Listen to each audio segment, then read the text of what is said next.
Hello and welcome to Party Select, a podcast where two dudes and a guy who's their friend talk about the best thing there is, video games. My name is Shay. I'll be your host today. I'm joined as always by Kyle and Cody. And guys, before we dive in, the other thing we always have to do is I have to ask you a quick question. Oh boy. Okay. So today our quick question, this was sourced by a buddy of mine who listened to our episode 0. Go check that out on YouTube if you haven't. Cool. He listened to the episode and he's like, hey, can I give you like a bunch of quick questions just for fun? And I was like, yes, I'm not going to say no. So this one actually comes from him, but I liked it. What's your go-to gaming snack? Gamer snacks. Okay. Besides Mountain Dew and nacho cheese Doritos. We all know that's the actual go-to. Thank you, Jeff Keighley. Stealing my answer. But what do you actually like? Fuel Mountain Dew Gamer from Fuel. 2015. Yeah. The cans that I have squirreled away. And also bags of Doritos from 2015 that are stale and gross. That had the Halo with like 3, the Call of Duty, Yeah, Call of Duty extra XP, double XP on it. codes. Yeah, for sure. Gosh, that's a good question. What do I snack on? It's whatever's in the house, really. I don't have a specific go-to. I don't think. I have an easy and boring answer. I don't snack, period, let alone when I'm doing something. That's true. You don't. At absolute most, I pretty much always have a glass of water on my desk. So I guess that just because that's just, I don't know. I just water always is do. not a snack. I'm just welcome to my sad life. Water is not a snack. Then you're not doing it right, bro. That's right. My sad snackless life. But even outside of gaming, I eat meals and I do not eat in between at all. That's insane ridiculous behavior, but I have known you a very long time, so I'm not surprised by it. So I guess like okay, examples of things that would be in my house that I would eat as a snack. Yep. Barbecue, like Lay's barbecue potato chips, kettle chips would be great. Kettle corn, popcorn, or regular popcorn. Well, not regular, like extreme butter movie theater popcorn with the Yoder's popcorn salt on it. Dear Lord. Dude, talk about like flavor blast me like into the stratosphere. Does your tongue still have taste buds? Or have they been burned off? No, it burns. It's so much salt and so much flavor and so much goodness. My tongue can't handle it. It's physically impossible. So it does burn, but it's worth it. Those like flavor blasted extreme pizza goldfish. Those are good. So whatever it is, the flavor has to be blasted. Yeah. Yes. I have to be blasted with the flavor. Right. I can't just imbibe it normally. I must be blown away by it. It's that like diminishing returns thing where you kept eating crazy flavored foods, and so your taste levels kept going down and down, which means you need more and more extreme flavors in order to feel anything. Someday I'm not going to be able to taste anything anymore. Yeah. Frankly, if it's not blasted, he just doesn't. It's nothing. It's like eating air. Yeah. Right. The calories don't count. Right. If it's not blasted. If it's not blasted. Right. What about you, Shay? Yeah, I'm pretty basic. I avoid the Cheeto dust feeling, which apparently Kyle loves. He loves getting dude, it's extra dust. Snack on your finger. Like your fingers are the extra follow-up dessert. I understand, but I don't want that garbage on my controller or my keyboard. That's nasty. Yeah. So I'm a huge Reese's peanut butter cup person. It's like my I am very much the gamer nerd made manifest. Mountain Dew and Reese's peanut butter cups are my two favorite foods in the whole world. This is a problem for me. However, I'm not going to eat chocolate while I'm gaming because I don't want the melty chocolate on my fingers. I was just about to say you're not okay with Cheeto dust, but the chocolate is fine. So my solution, what's something that, you know, if you put it in your mouth, it'll melt, but it's not going to melt in your hands. So it doesn't necessarily answer that question, but my wife does snack and game. She will use chopsticks. Oh, chopsticks. She's using technology to support. Yeah, I know. Does she also wear like wrist guards while she's playing? Come on, get out of here. I feel like what candy melts in your mouth, not in your hand? M&M. So I eat the peanut butter M&Ms. Oh, that's right. my fill-in. Instead of a Reese's peanut butter cup, I eat the peanut butter M&Ms because I can eat them. I get a giant family size bag, and it's just a trough. The resealable. Oh yes, like you don't really that is need unnecessary it to be functionality. because it's gonna be gone. No, the one it's nice that it's there. Well, I was about to say, oh no, a family size bag will last me like 2 weeks.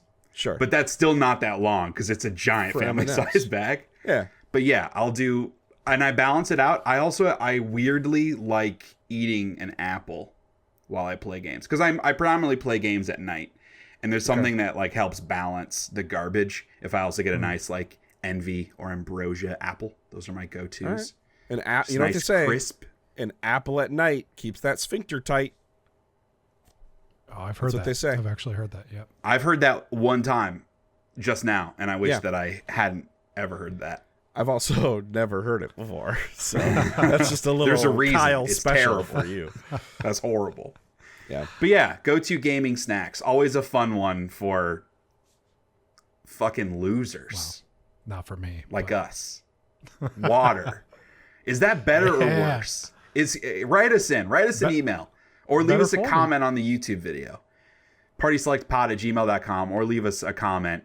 Is snacking on water better or worse than the trans fat and sugar and dust that Kyle and I consume?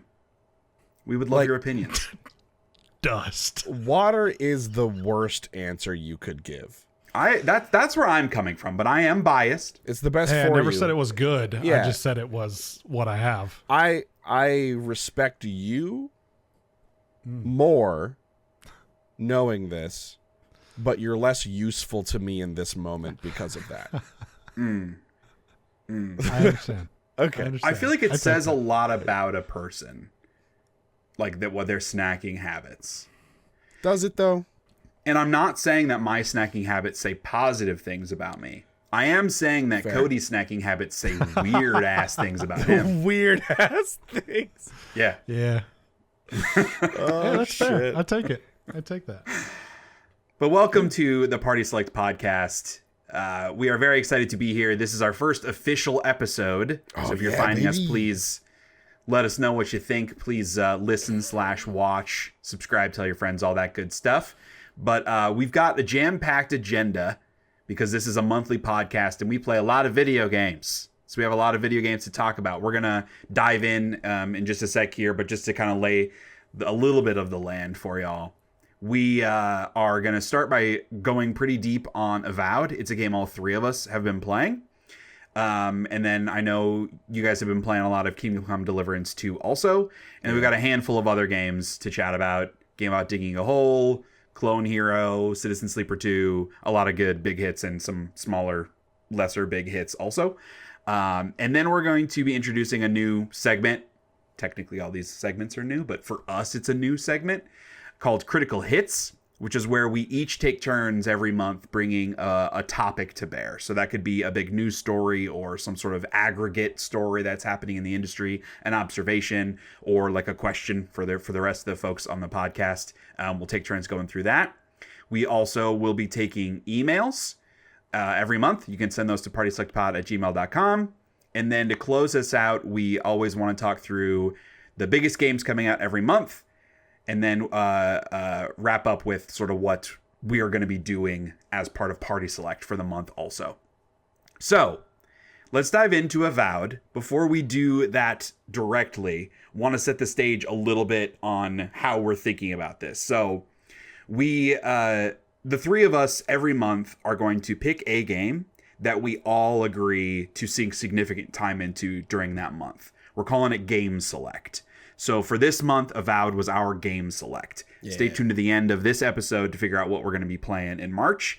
And one of the fun things about choosing a game ahead of time and committing to playing it during the month is you guys can play it with us.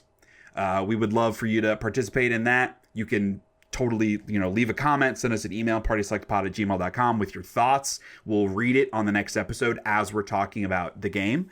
But that's sort of what Game Select looks like. And it's just a good way, we all have varying tastes in games, a lot of similarities, but a lot of differences too. And it's just a good way to make sure all of us are playing something together or at the same time. Good touch point. So for this, yeah, totally. So a good way to kick us off each month also. So this past month was Avowed. We're going to elucidate very quickly how we feel differently about games, because I feel like in the chats and Discord we've had, I feel like all three of us have pretty different opinions about Avowed.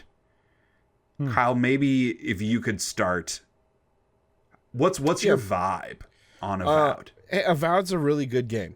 I think Obsidian hit the nail on the head with what they were trying to do, which is essentially like craft this focused Skyrim experience while improving on the combat that you typically get with these kinds of immersive character RPGs. And I think they do. I really feel like they're firing on all cylinders with Avowed. It's really, really good. It's beautiful. I think the environments are a lot of fun to like run around and platform and do some parkour in. I think they hit the nail on the head with the combat. I have not enjoyed combat in a game like this to this degree before. Like certainly there are other first-person video games that do combat really well, right? Like Doom, the new Doom games, for example. Another style of it would be the new Wolfenstein games. It's a slight variation on that theme. I think this one has a really good sense of power. All the magic and weapons and stuff are super punchy. And just like a really good sense of movement in the space and control over the ebb and flow of combat. And all that comes down to the abilities, the different type of like builds that are viable based on the weapon archetypes that you pick. And then also like your party comp, depending on the companions that you have with you. So like all of those kind of vertical slices, I feel like are great, visuals, open world exploration and combat. I do think the writing I was not blown away, let's say, by the writing in Veilguard. I found it to be very trite. It didn't drag me into the experience at all. And I know, Cody, I know you feel differently on Veilguard than Shay and I do. This one, I feel like I had the opposite experience with Avowed, right? Like it just dragged me right in. Something about the characters being immediately interesting, if not likable. They were I wanted to know more about them and more about the world. I don't know anything about the Pillars of Eternity universe where this game takes place. So that's one thing. I've talked to, like in Giant Bomb chat, I had some back and forth with some people who are big Pillars of Eternity fans, and they said like all the story stuff is hitting really big for them. And I guess it rewards knowledge of that universe in some fun ways. But even as someone who doesn't know anything about that universe, I've really been enjoying it. I think it's pretty easy to turn your brain off and ignore it if you don't want it. But there's still a lot there to enjoy and appreciate and absorb. I do like that they have that feature where they highlight all their like proper nouns, and at any time you can bring up an index of what things mean. I have found that I don't really need that. I'm picking up the context, picking up the meaning of words through context clues alone. I think they're pretty good at setting that stuff up for the player. But it can be really talky depending on when you choose to do certain types of activities. You can end up in a series like an hour or two where all you're doing is walking around a space talking to people. But that's also like there's player agency there. It's not forcing you to do that all at once. You can spread that out if you want or whatever. It just I tend to like hyper focus on a part of the game and then hyper focus on the next part of the game and do it in chunks rather than scattering it around and trying to do like a variety of things all the time. And I like that is an option here. So yeah, I'm really enjoying it. Yeah, I think, we'll go deep on all those individual sections, but curious from your perspective, Cody, like your high level feel on Avowed thus far. I think it's fine. I think it's fine. immediately right off the bat, so I'll say this. Going pre-release, I had literally no interest. Yeah. I know myself and know that, especially a fantasy first-person RPG, is just not my thing. I like, as I mentioned on episode 0, I struggle to connect with a character, especially in a narrative, sort of game like that. When I am in first person versus third, I know there is a third person option, but the game is meant to be played first person. That's just an option, really. So that being said, I kind of went into this with pretty low expectations. I will say that first sort of zone, I really enjoyed. And quite frankly, I almost wish it wasn't zone based and that was just a segment of a map and then I move on to the next. Like for some reason that's different in my head when I go to the new next zone and it's a totally fogged over map and it's just like, I got to do this all over again. That is when I stopped. I've stopped very early in the second zone. Though I will say, I kind of really enjoyed my time in that first zone. It was just that like, okay, it's just more of what I just did. It's a lot. Immediate feeling that I was just, I don't know that I want to do that over again. As for the story stuff and the narrative, boy, I just skipped right through it. I just didn't find myself caring. And a lot of it is because it's interesting you say that you were able to pick up sort of the context of those words. I almost every time one of those words was used, I was using the thing. I was like, okay, what does that mean again? There is a lot of proper nouns in this game. They throw a lot of that around. Almost every sentence has 2 of them in it. Yeah, at least. A lot of green text. Yeah. So as far as like story and characters, boy, I did not connect with anyone. I feel like it is cool that Garrus voices the sort of the first companion that you get. Right. But he is nowhere near as interesting as Garrus. But that's just I'm not gonna fault the game for that. But Garrus is one of the all-time best characters in any video game. So hard comparison. I'm curious before I give my answer. What were your guys' builds? What did you use for combat? I was maining a spell book and revolver, like the pistol gun. Okay. And then I also was doing shield and one-handed, and I was just changing depending on what weapon I had. I had spear for a while, got a good unique sword, and then I've been using a unique axe that I've been leveling up for a while. That's like an ice axe. Okay. I've been using spellbook and wand exclusively. I don't ever really swap out what I'm using. I have a lot of spells that I can choose from, and I feel like I found a spell book of greater elements that has a good spread of stuff, and then I've filled in the gaps with my skill points. Yes, and so I feel like I don't need anything else at my disposal. And then like I'm popping my companion abilities in combat a lot of the time, and then also I have a pan flute that lets me summon a spirit to fight with me, which is pretty cool. Oh, cool. So nice. I get like extra little bit of help when combat is not going my way, which is cool. But yeah, I spellbook and wand just because I really, really enjoy the magic. Sure. I've been playing this game like Borderlands. I have 2 pistols as my primary layout, and then I have a big long gun as my other two-handed gun. And I will say, I also have really enjoyed the combat, surprisingly. Like, I really, really have. I do like that. I really like the exploration of the world and the rewarding nature of that exploration. Almost, you see any sort of tower, there's going to be something interesting there. Yeah, there's always something there. A micro story that happens in 5 seconds. Or just a gold tier loot item, like a special loot item. So I do feel like the exploration is really rewarding. I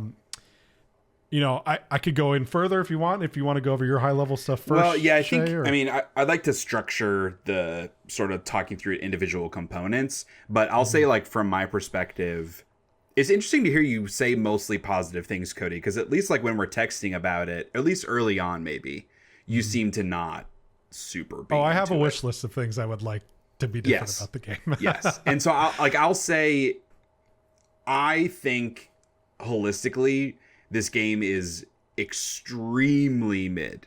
Like, it is very, very mediocre in most ways. However, I'm having a ton of fun playing it.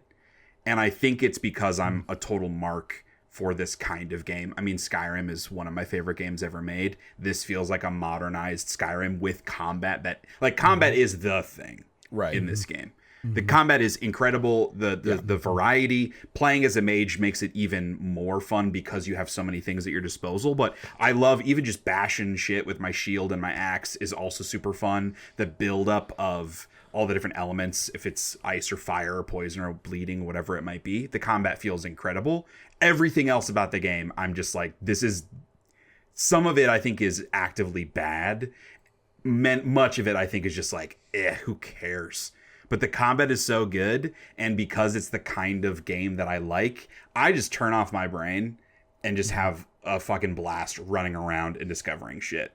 Opening every chest, getting nothing meaningful from it except some like resources for weapon or like leveling up, which I would also love to talk about. So yeah, I like I said, I feel like all of us are coming from very different places, where maybe I am the most negative on the game, but I am really having fun with it also. I do feel I would get to where you are had I kept playing, for sure. Yes, and in fairness, I'm like halfway through the third zone. Kyle, is that around where you are? I am, yeah. Yeah. So I have played, like you said, a lot. The third zone is very different. Yes, and visually that certainly helps. Well, yeah, so let's structurally, right? Like, so the first zone's very open, very vertical. Second zone, very open, a little less vertical, but much more fantastical on the like variety of the woodsiness of it and stuff. It's less coastal, more woods. The third area is like craggy rock, and it's very. There's still like moments of like little oasis stuff going on that are like still vegetation in interesting areas, but it's much more of a linear, because like most of the map takes place going through these like paths in the mountains, so it's much more corridor based, which makes it also feel easier to find everything and easier to like fully explore the map because there are more boundaries, which makes it feel less overwhelming. Because, Cody, I had a similar feeling to you, like going into that second area of like, I need to uncover this entire thing. I know it's going to be fun, but it's a lot of work ahead of me. Going into a third area, I was like, ugh, and it's like, oh, okay, well, navigating this space is much more straightforward. And especially since less. And correct me if I'm wrong, but I don't believe side quests will even show up on your map unless you've cleared the fog of war where it is, correct? I mean, you can't see that before you go there. Yeah, I think that's true. Which means you almost literally have to clear the map if you're trying to do the side quest, which why wouldn't you? Because it's XP. So that is one point of like, well, I want to do everything, but I really don't want to explore everything. Those zones aren't small by any means. And there's a lot of them. So yeah, I think like talking about the world design and also the visuals in the world, I think is an interesting place to start diving in, because I think I have some criticism of the first two zones in their visual style because they're pretty similar. They're similar. Like the first one is more wooded, right? And the second one has more like swamp kind of feel, but they're very similar. Right. And the third one felt like a huge breath of fresh air after spending 15 plus hours in those first two zones. That kind of bummed me out about the ordering of it, because I was getting pretty tired when I was in the second zone, because I've been, not like literally everything, but I've been doing every quest I have found, and I've been uncovering most of the map because I'm looking for, it's fun to find a unique ring even if it doesn't really do anything important, and especially finding that's how I found my ice axe, is exploring that first zone, and I came across, they call it like a godless temple, which is sort of the precursor race, and it was just like sitting in the middle of this pond, and you pick it up and then a bunch of skeletons spawn. There's also a like a memory thing that gave me a health boost by going through it, and so that kind of stuff is great to find because it's like, it feels like emergent discoverable quests. One of the things that Skyrim did so much better than any game that had come before it, but most of the time you're finding a a blue chest that gives you some resources, and so then it's like, ugh, like the exploration doesn't feel as good. So, but I think visually, despite the criticism on maybe this distinctiveness of some of the areas, this game is gorgeous. It's very pretty. I was afraid I wasn't going to like the visual style compared to when they first announced it, which had much like a darker feeling tone, and then they showed more, and there's just a lot more color. But like the initial reveal trailer was like 2 warring armies in like a dark gray mountainous terrain, and like it follows the arrows as it flies across the like nighttime sky. Is like a completely different game. And as they kept showing it, like, you know, it was like after that reveal when they showed actual like a gameplay trailer, it had like all the color and the fungal stuff, and I feel like a lot of people's reactions were negative to that, including to mine, because it was like, I love color in games, but it feels like we're going through a moment right now of neon-y looking colors, and it's the Fortnite thing, and I'm pretty fed up with that. And so I was kind of like, I just don't know. But being in the game, it looks amazing. All of the like organic stuff, and a lot of it's the what's it called, the root that's coming through, the whole bad thing you're fighting against, whatever it is. I think that's part of it, but it's also just the way that Scourge. Yeah, Dream Scourge. Thank you. Well, that's like the sickness. I'm like Strangle Root, I think. Strangle Root. But yeah, I think the big picture is I've been blown away by the literal look of the game, and it runs great. Like playing on PS5, I haven't had any frame rate problems. But what I think has been missing, and maybe it's because of the kind of game it is, or I don't know the reason, but there's like no vibrancy to the actual world. Everything is extremely static. Like, you can't pick anything up except stuff that's highlighted. Characters literally don't move. Like NPCs in a town, literally all of them just stand still the entire time. And so the whole thing feels very dead and lifeless. And that is not, for me at least, like not immersive. Which is in such contrast to the art style, which is literally vibrant and living. Yeah, I would say like the art saves it for me, because otherwise I would agree that would bother me.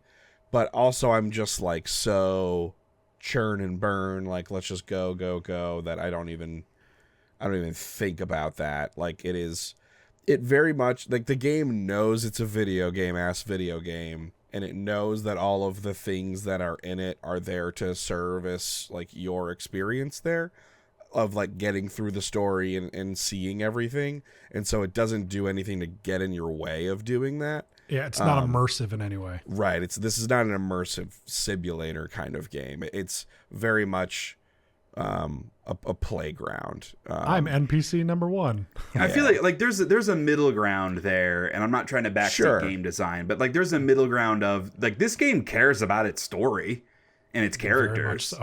The story and characters aren't supposed to be frivolous. So why, like, if that was their intent, was to make the world kind of passive, that feels at odds with, like, the story is trying to immerse you, which is, I'll talk about story in a minute, but that's another criticism that I had of just the tone of the game. I find also to be pretty static and kind of bland.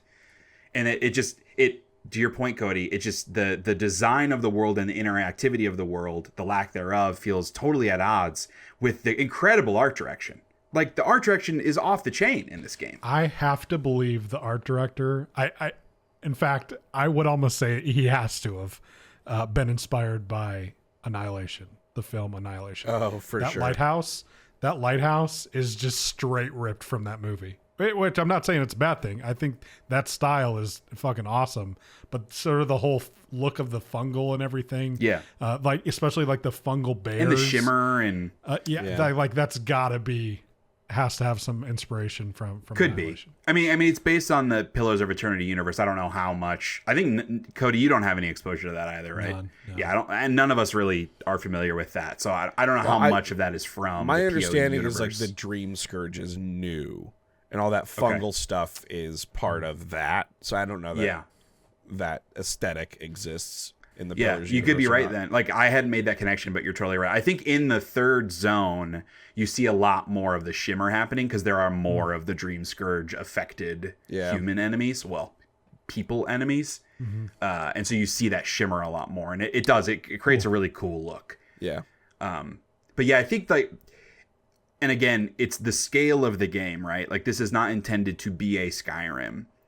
But I struggle to not be disappointed with it being distinct zones with loading screens in between. And even weirder, like in a big zone, there are like half a dozen extra little zones. Yeah. Like you go into a cave or you go into a different building, or when you're in Paradise, which is the first big town, there are 2 sections of Paradise. Right. And it's just like, why? Yeah, like, I is it understand that feels like an artificial limitation? It is. And it might be Unreal 5. It might based, I'm sure. Yeah, I mean, obviously they wouldn't have intended, or they wouldn't have wanted it to be that way, but that makes me just like, why didn't you, like, you didn't have to make the game like this. It's more stuff that just is non-immersive to me. And I understand kind of the core of your point, Kyle, or at least I think I do, in that the game wants to keep you moving and there's all this stuff to explore and go and see. You don't need to sit in a spot, but man, it would be better if you could.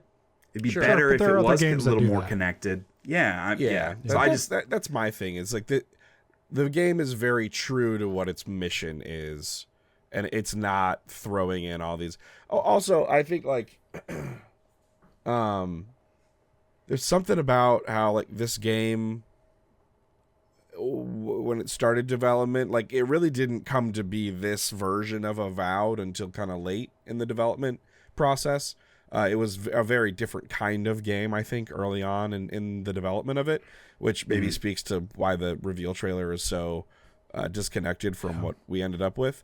But so maybe that's part of it too, right? Like, you know, you've been developing a thing, you have to pivot, and that's gonna create budgeting and schedule constraints for the things that you can make, and you have to make cuts and make realistic choices about things. And maybe part of that is, hey, we want this section of the town, but we can't get it to perform well if it's all loaded in at the same time. So we got to put a loading screen here. We got to put this cave in a loading screen.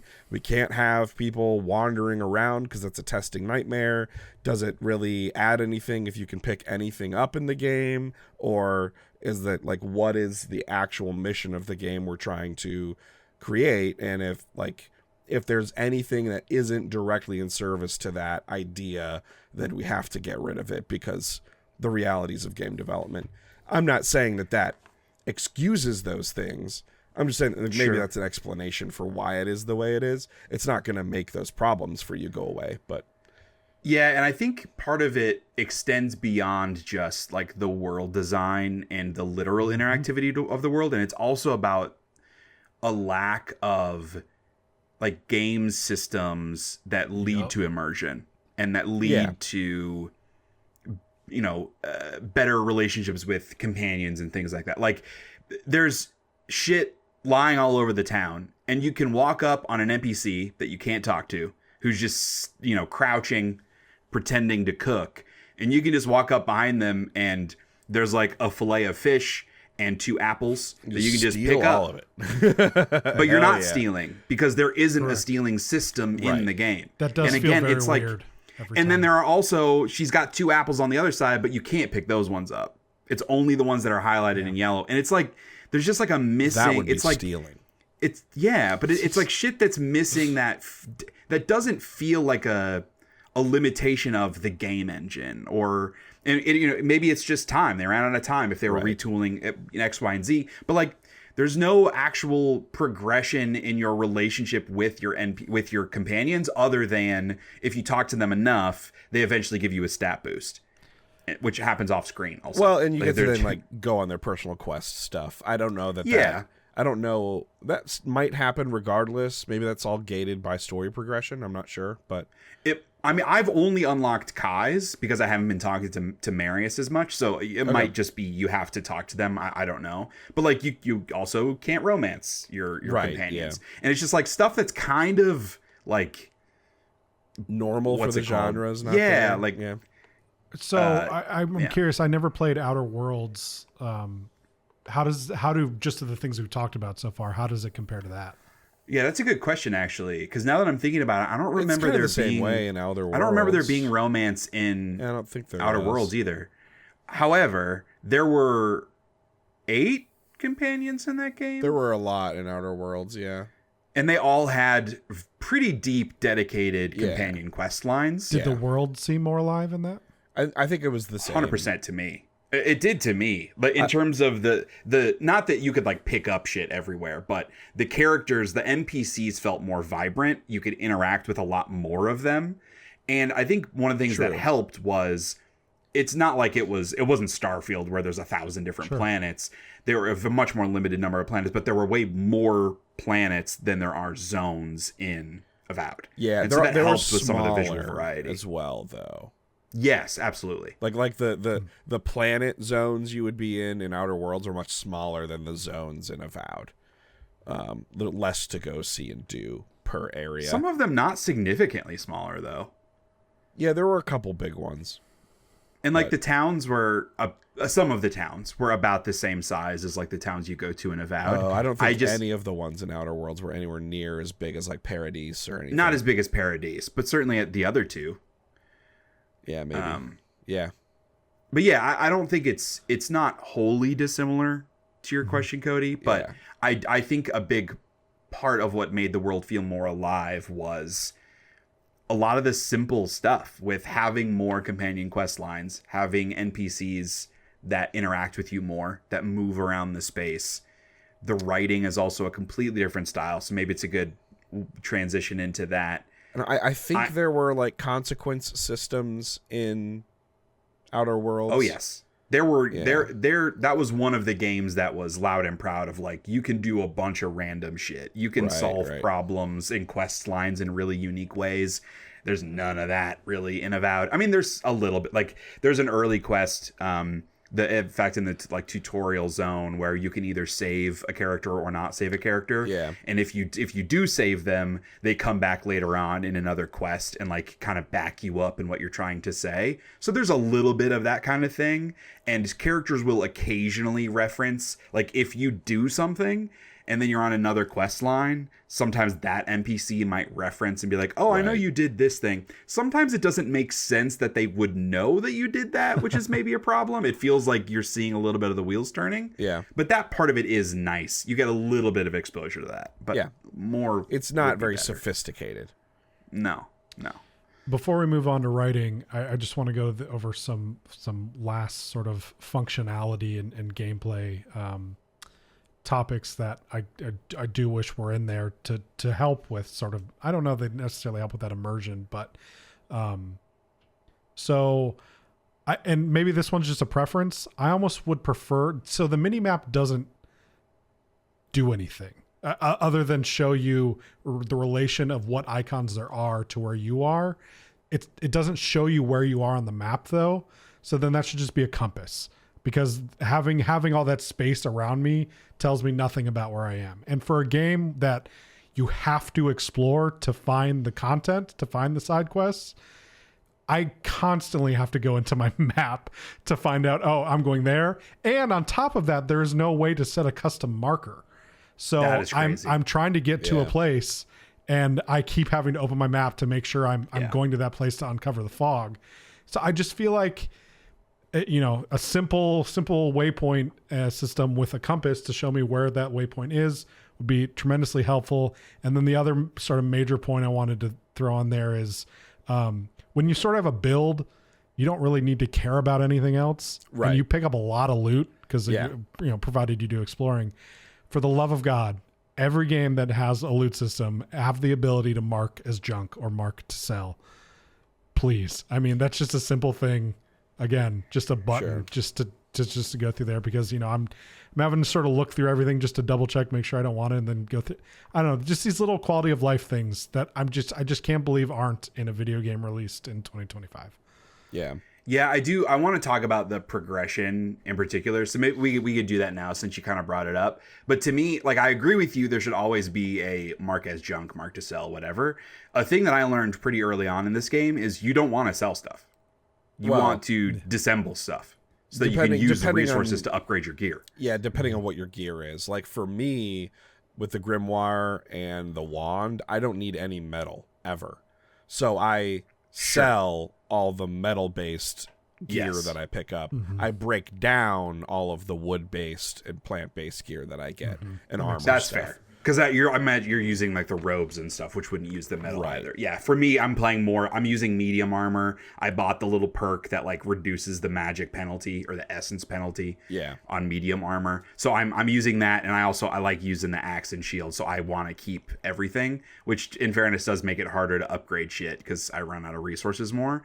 But yeah, that's a thing I learned pretty quick, is getting 60 gold for selling the revolver that I'm not using anymore is way less valuable than getting like 3 of the blue wood upgrades. Yeah.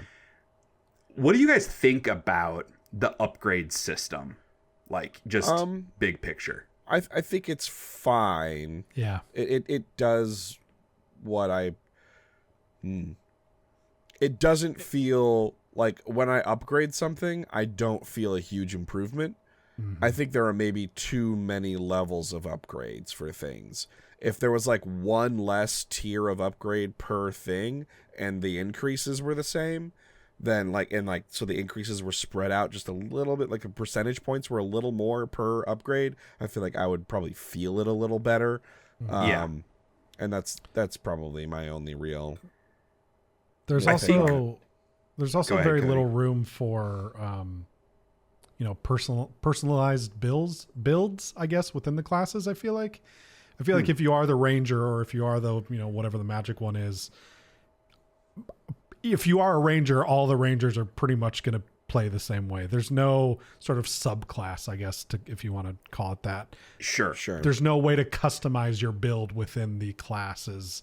You just sort of are. Well, that's that with skill points, right? Like depending on what skills you're assigning those points into within those archetypes, like melee, ranged, whatever. Because for me, my personalization of my class is what spells am I choosing to put resources into. And so I feel like there's a little bit of that there. Mm-hmm.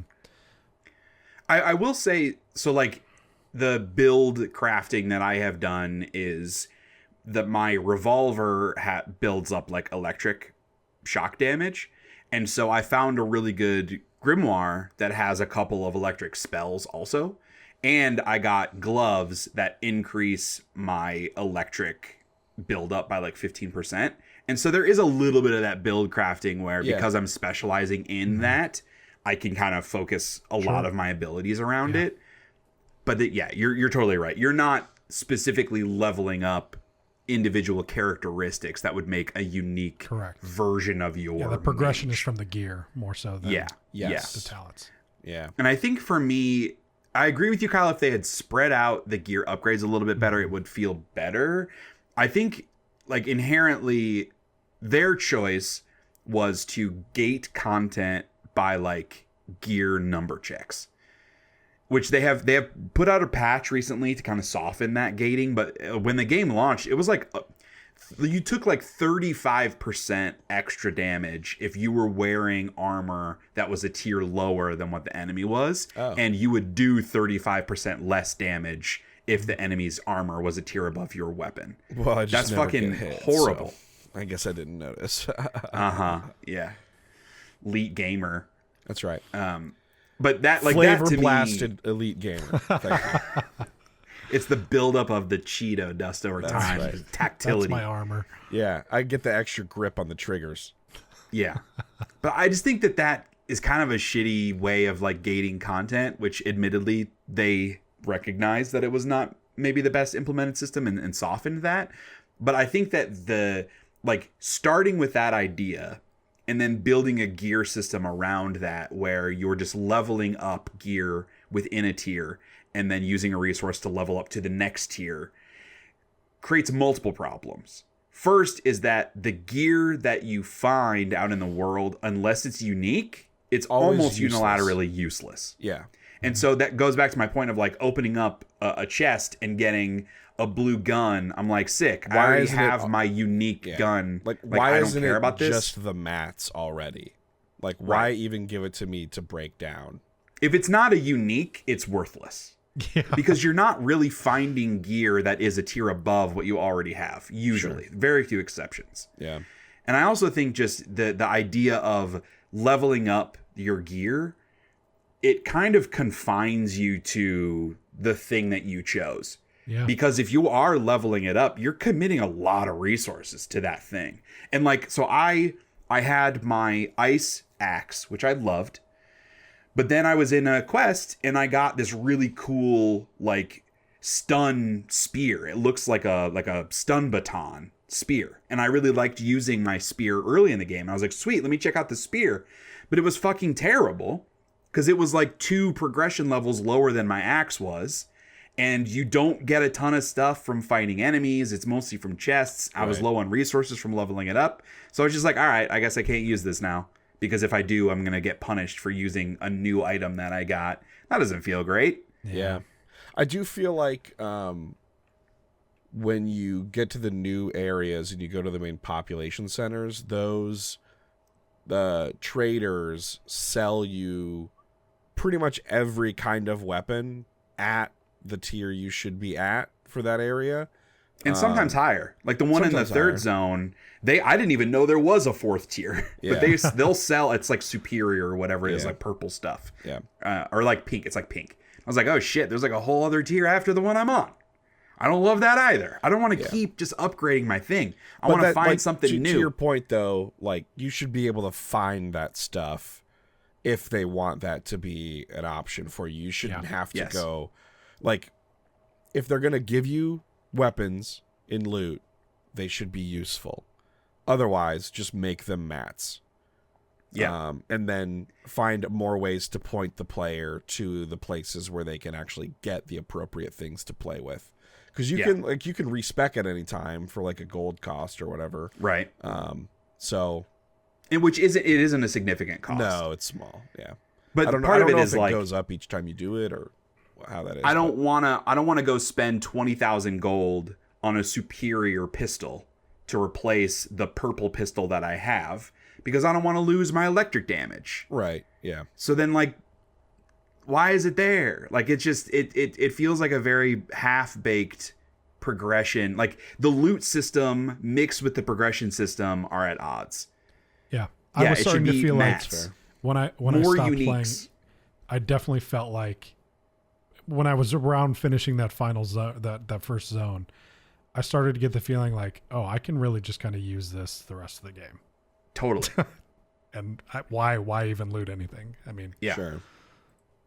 I mean, but you need to loot because you need the resources. Right. That's why you need to loot. If you aren't exploring and looting, you're gonna come across like a power level check that you can't pass, which is super frustrating. And that happened to me out in the wild in the first one, but in the first zone, I came across like a special enemy that just destroyed me, and I was like, okay, I need to level up my gear in order to come back, which is fine. It's fine if that is the system, but then the way that I engage with the system should be a little bit more dynamic. I should have more freedom. There's, for the legend or the unique weapons, you can upgrade them again to like add an extra power. Yeah. But it's not even an extra power. It's like a refinement of the power.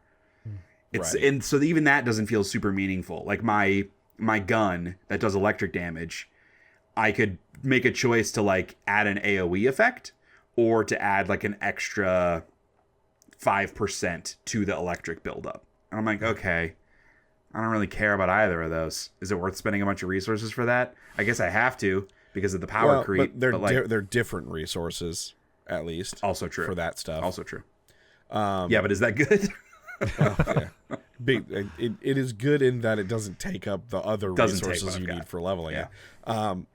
Yeah, I think that's totally fair. There are ways around that, right? Where like if you're low on resources, you can sell all the uniques you don't want for a shit ton of gold and then just buy everything that you could break down for the match you need. You can brute force your way a little bit through it. Or you can just break down the uniques and you get really good. You get like the higher. You can also break down the mats. So like if I need a bunch of blue mats, and I have a purple mat, I can break that down to turn it into 3 blues. That part of it is nice. And it works in reverse too. You can combine 5 greens to get a blue. Right. That part of it's nice.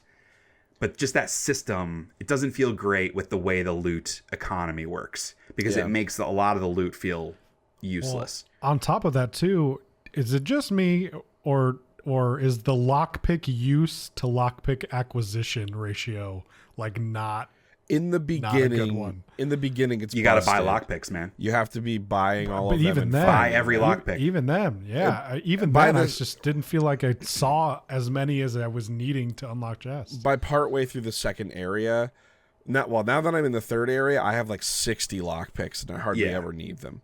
I've never had less than 10. So like, the balance on lockpicks is, I guess I'm wondering if they're like intending for you to remember where things are to then like go back and get them later. But when you can't mark the map, that's not really realistic. And it's usually not worth it. Because I don't think I've come across any gold They chests don't hide. that are No, they don't hide any uniques behind that stuff. It's all just so it's not really worth it. Yeah, more mats. Woohoo! You need those. But the lockpicks are cheap. But again, it's like, why is that system there? There isn't a lockpick mechanic or a minigame. It's unnecessary friction. Yeah. You just you spend 15 gold to buy a lockpick, and it's just so you can open an extra chest to get an extra purple branch. And if you don't have lockpicks, guess I'm never opening that chest, because I'll have no way to remember where it is. Right. Because you can't set a marker on your map to go back to it. Yeah. So I just the progression stuff is, I feel like everything doesn't go well together. I want it to feel, not to just only relate this game to Skyrim, but that's one of the things that I loved about Skyrim is there was actual meaningful progression in the types of weapons and armor that you were getting in the game. It wasn't just green to blue to purple. It was leather to steel to dwarven to daedric. It felt meaningful, and it wasn't just a color. It wasn't just a tier that you were jumping up. And then inside of that, you could also level up. So if you really loved your dwarven shield, and then you find an ebony shield that's better, well, I can go enchant my dwarven shield. I can go use dwarven ingots to increase the power of my dwarven shield so that it matches the ebony. I can keep the thing that I want. And you just can't really do that in this game. There's no customization in your items, any meaningful customization. And again, the game doesn't have to include these things. It's not trying to be Skyrim, right? But it's systems like these that just make the game feel kind of meh to me. Like it's very basic in a lot of its systems. If it's not trying to be Skyrim, what is it trying to be? And what it seems like it's trying to be is just like fun. Like it in a lot of ways it just feels like a video game. And in many cases, that's fine. I always want a game that I can just turn off my brain and have fun with that isn't going to like challenge me. I always want a game like that. I love games like that. Avowed is filling that need. But because of the style of game it is, because of the studio that made it, I just expected more and wanted more. And so I'm disappointed in that way, which is why I'm like, I feel very negatively about it, but I'm also having a lot of fun, and I'm having a hard time processing that. Maybe. Because it is a very fun game, and it has a lot of problems that you wouldn't necessarily expect from Obsidian. Yeah. Yes. Yeah. Man, I've got so many freaking notes about this game, because there's even the stuff about just like the way the perk system works and the ability system works. You only get to level 20 in this game. So you get 20 ability points during the game. At least I have not come across anything that gives you an extra ability point. It's possible that that's out there somewhere. There are 200 different things that you could put an ability point in. So like what? Like Kyle, you're maining a mage. Yeah. You're only using a wand and a grimoire. So I'm guessing you're only putting points into the mage tree. Correct. Yes. Yeah. You're near the end of the game. What percentage of the mage ability sphere have you filled out? Not a lot. 15%? Like, that's crazy. It's because they really want you to specialize. And I have gone through and done more of like a generalist thing, which makes me a little less powerful, but makes me more powerful in more situations. So more of like a jack of all trades kind of mage is what I'm going for. Just so that for any given situation, I have a move that I can do that is good and useful in that situation. I don't have to create situations for my build. My build is good for all situations, just not the best for all situations. So that's been my approach. So I don't have points really deep in the tree. I have more points spread out in the tree for mage. Yeah. And that's just one approach. Like, if it does really want you to, in order to reach the highest points of the tree, they do expect you to specialize. And that's, but even if you specialize, you're not going to be able to get everything that you want. Like, that's kind of my point, is because there are so many abilities and so few ability points, it just makes it feel like you can absolutely create a custom ability build. Whether that actually manifests into a unique, like, you know, skill ceiling is kind of a different conversation. But you can, like, even if we were all playing a mage, our actual ability distribution would be super different, because we're going to pick different spells. Maybe I'll pick the armor upgrade. Maybe Cody wants to have a shield with his wand, and so he does like a parry thing. But you can't do everything you want to do. And that's not even like, I want to be a generalist and I want to get a little bit extra health. I did get the parry perk, which is parrying feels really good in this game. Yeah. But like, even if they doubled the amount of ability points you got, and you got 2 points at every level, it still wouldn't be enough to feel like I'm able to experiment and have multiple options. I don't know. And to build on that, there's no New Game Plus. So it's not even like you could take that character and continue keep building it on it. Yeah. You have to start over. Yeah. And like, it would be totally fun to change and do a completely different type of character, like play with a bow or whatever. But I'm certainly not going to do that, even if I was loving the game, just to only do that. But it's just, I wish that there was doubling the amount of ability points you got wouldn't solve the problem, but it would fucking help. I would love that. Sure. Because there's so many different spells and stuff that I want to use that I just can't, because I don't have enough points. Much less to like get to the third tier of a bunch of different spells. You don't get enough points. But yeah, progression, whatever. Anything else you guys want to say about combat? I feel like we all agree that combat is nice. Yeah. Very nice. Yeah. It's very nice. I do think it's interesting because you do not get very much experience at all from fighting enemies. Yeah. And I feel like most people would agree, the best thing about the game. Yep. So the most fun part of the game itself isn't necessarily encouraging you to do. Like, in a lot of cases, it would be more beneficial to skip combat and progress right through, to sneak by or whatever it might be. Well, and none of the enemies respawn either, which is weird. I think they can, because I definitely fought some spiders in an area and then came back hours later and the spiders were there again. Maybe it's like, I think I know exactly where you're talking about, and it's because of like an event thing.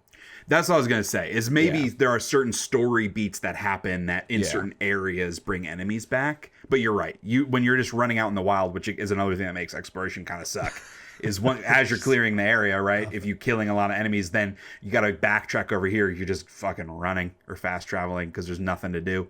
Yeah. But it's just interesting to me that they had to have known that their combat was feeling good. Mm-hmm. So make it like give you more stuff to make me able to do that more.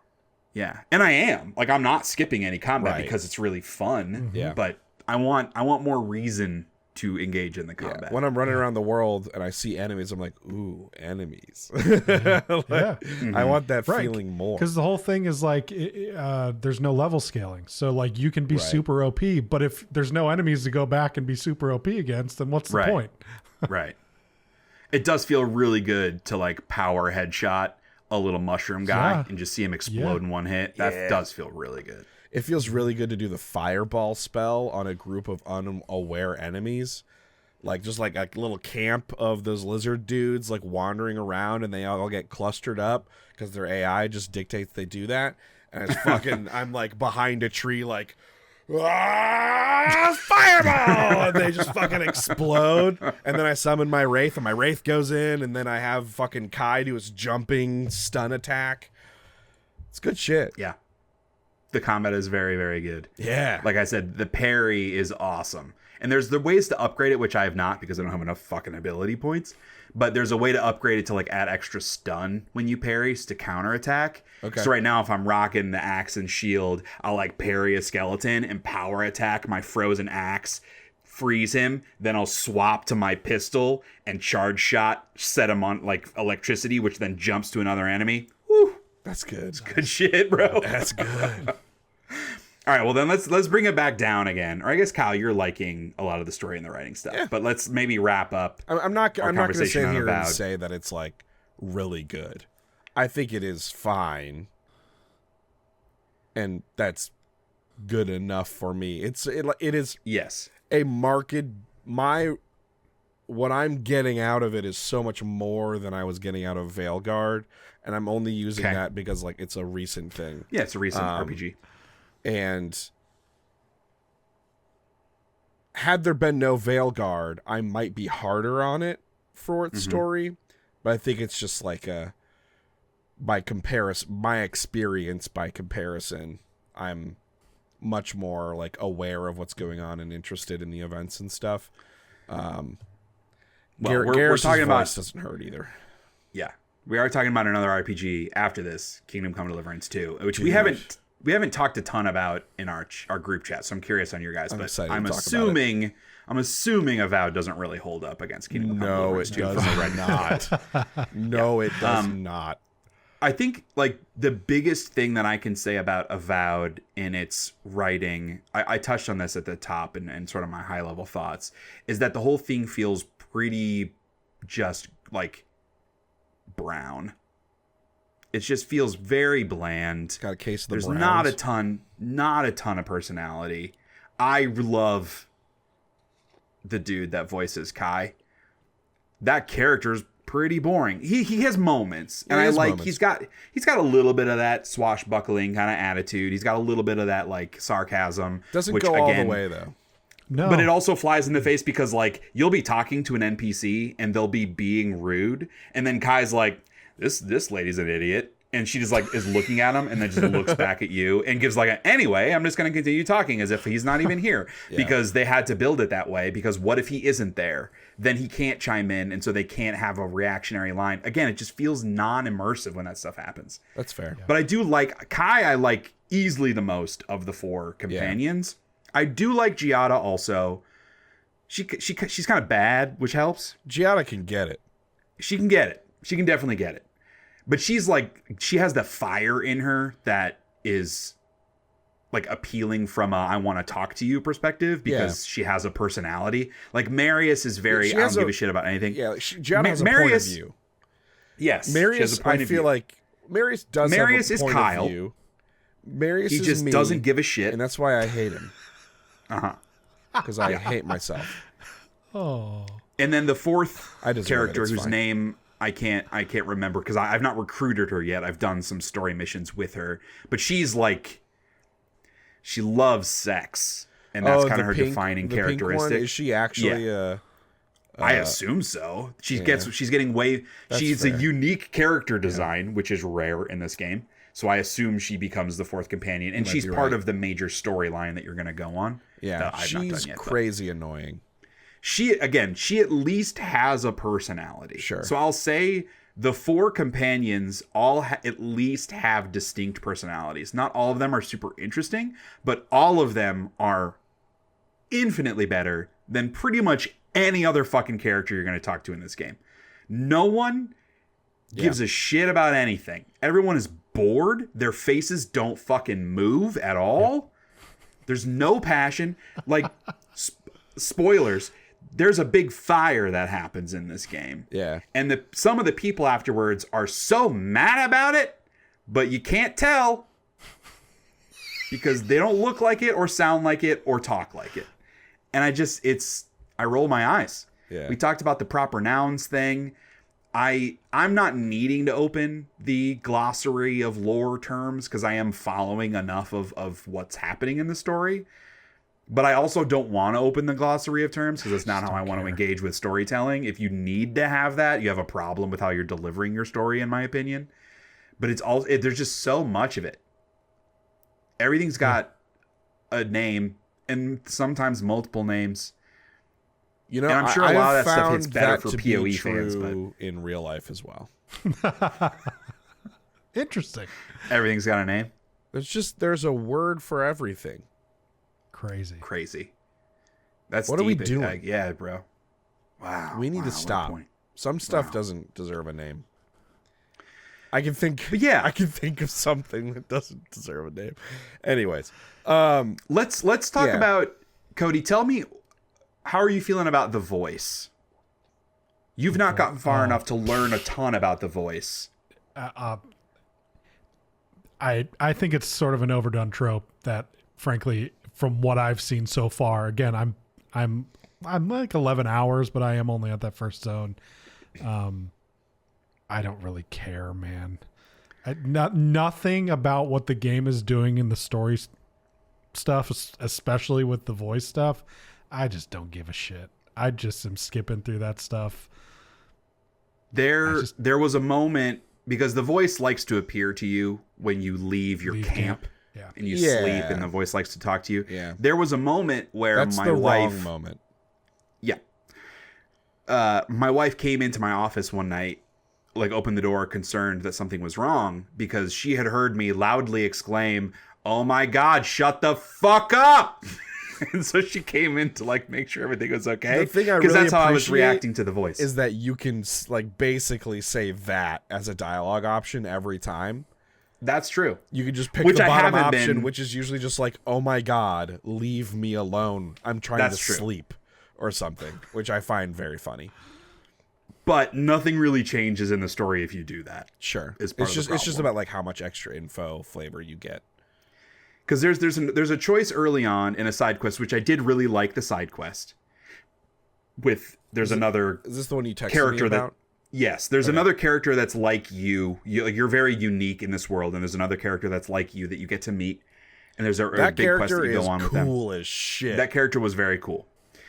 And there's a choice you need to make at the end of that quest to either help the voice out or sort of not let them have access to the thing at the end of the quest.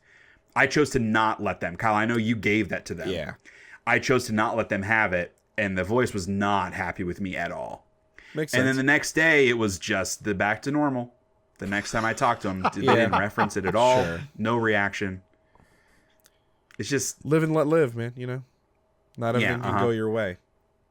But I tell you what, like, I literally could not be less interested in what's going to happen with the Dream Scourge, the Strangle Root, the voice. Like, I now know who the voice is and my relationship to them. And when it happened, I was like, okay. So I thought that was cool. I liked it. Yeah. I thought that was a good way of bringing all the threads together to make them all matter in a way that when they were not together, they didn't feel like they mattered. And I'm like, there's a mystery at the core of that I'm interested in finding out.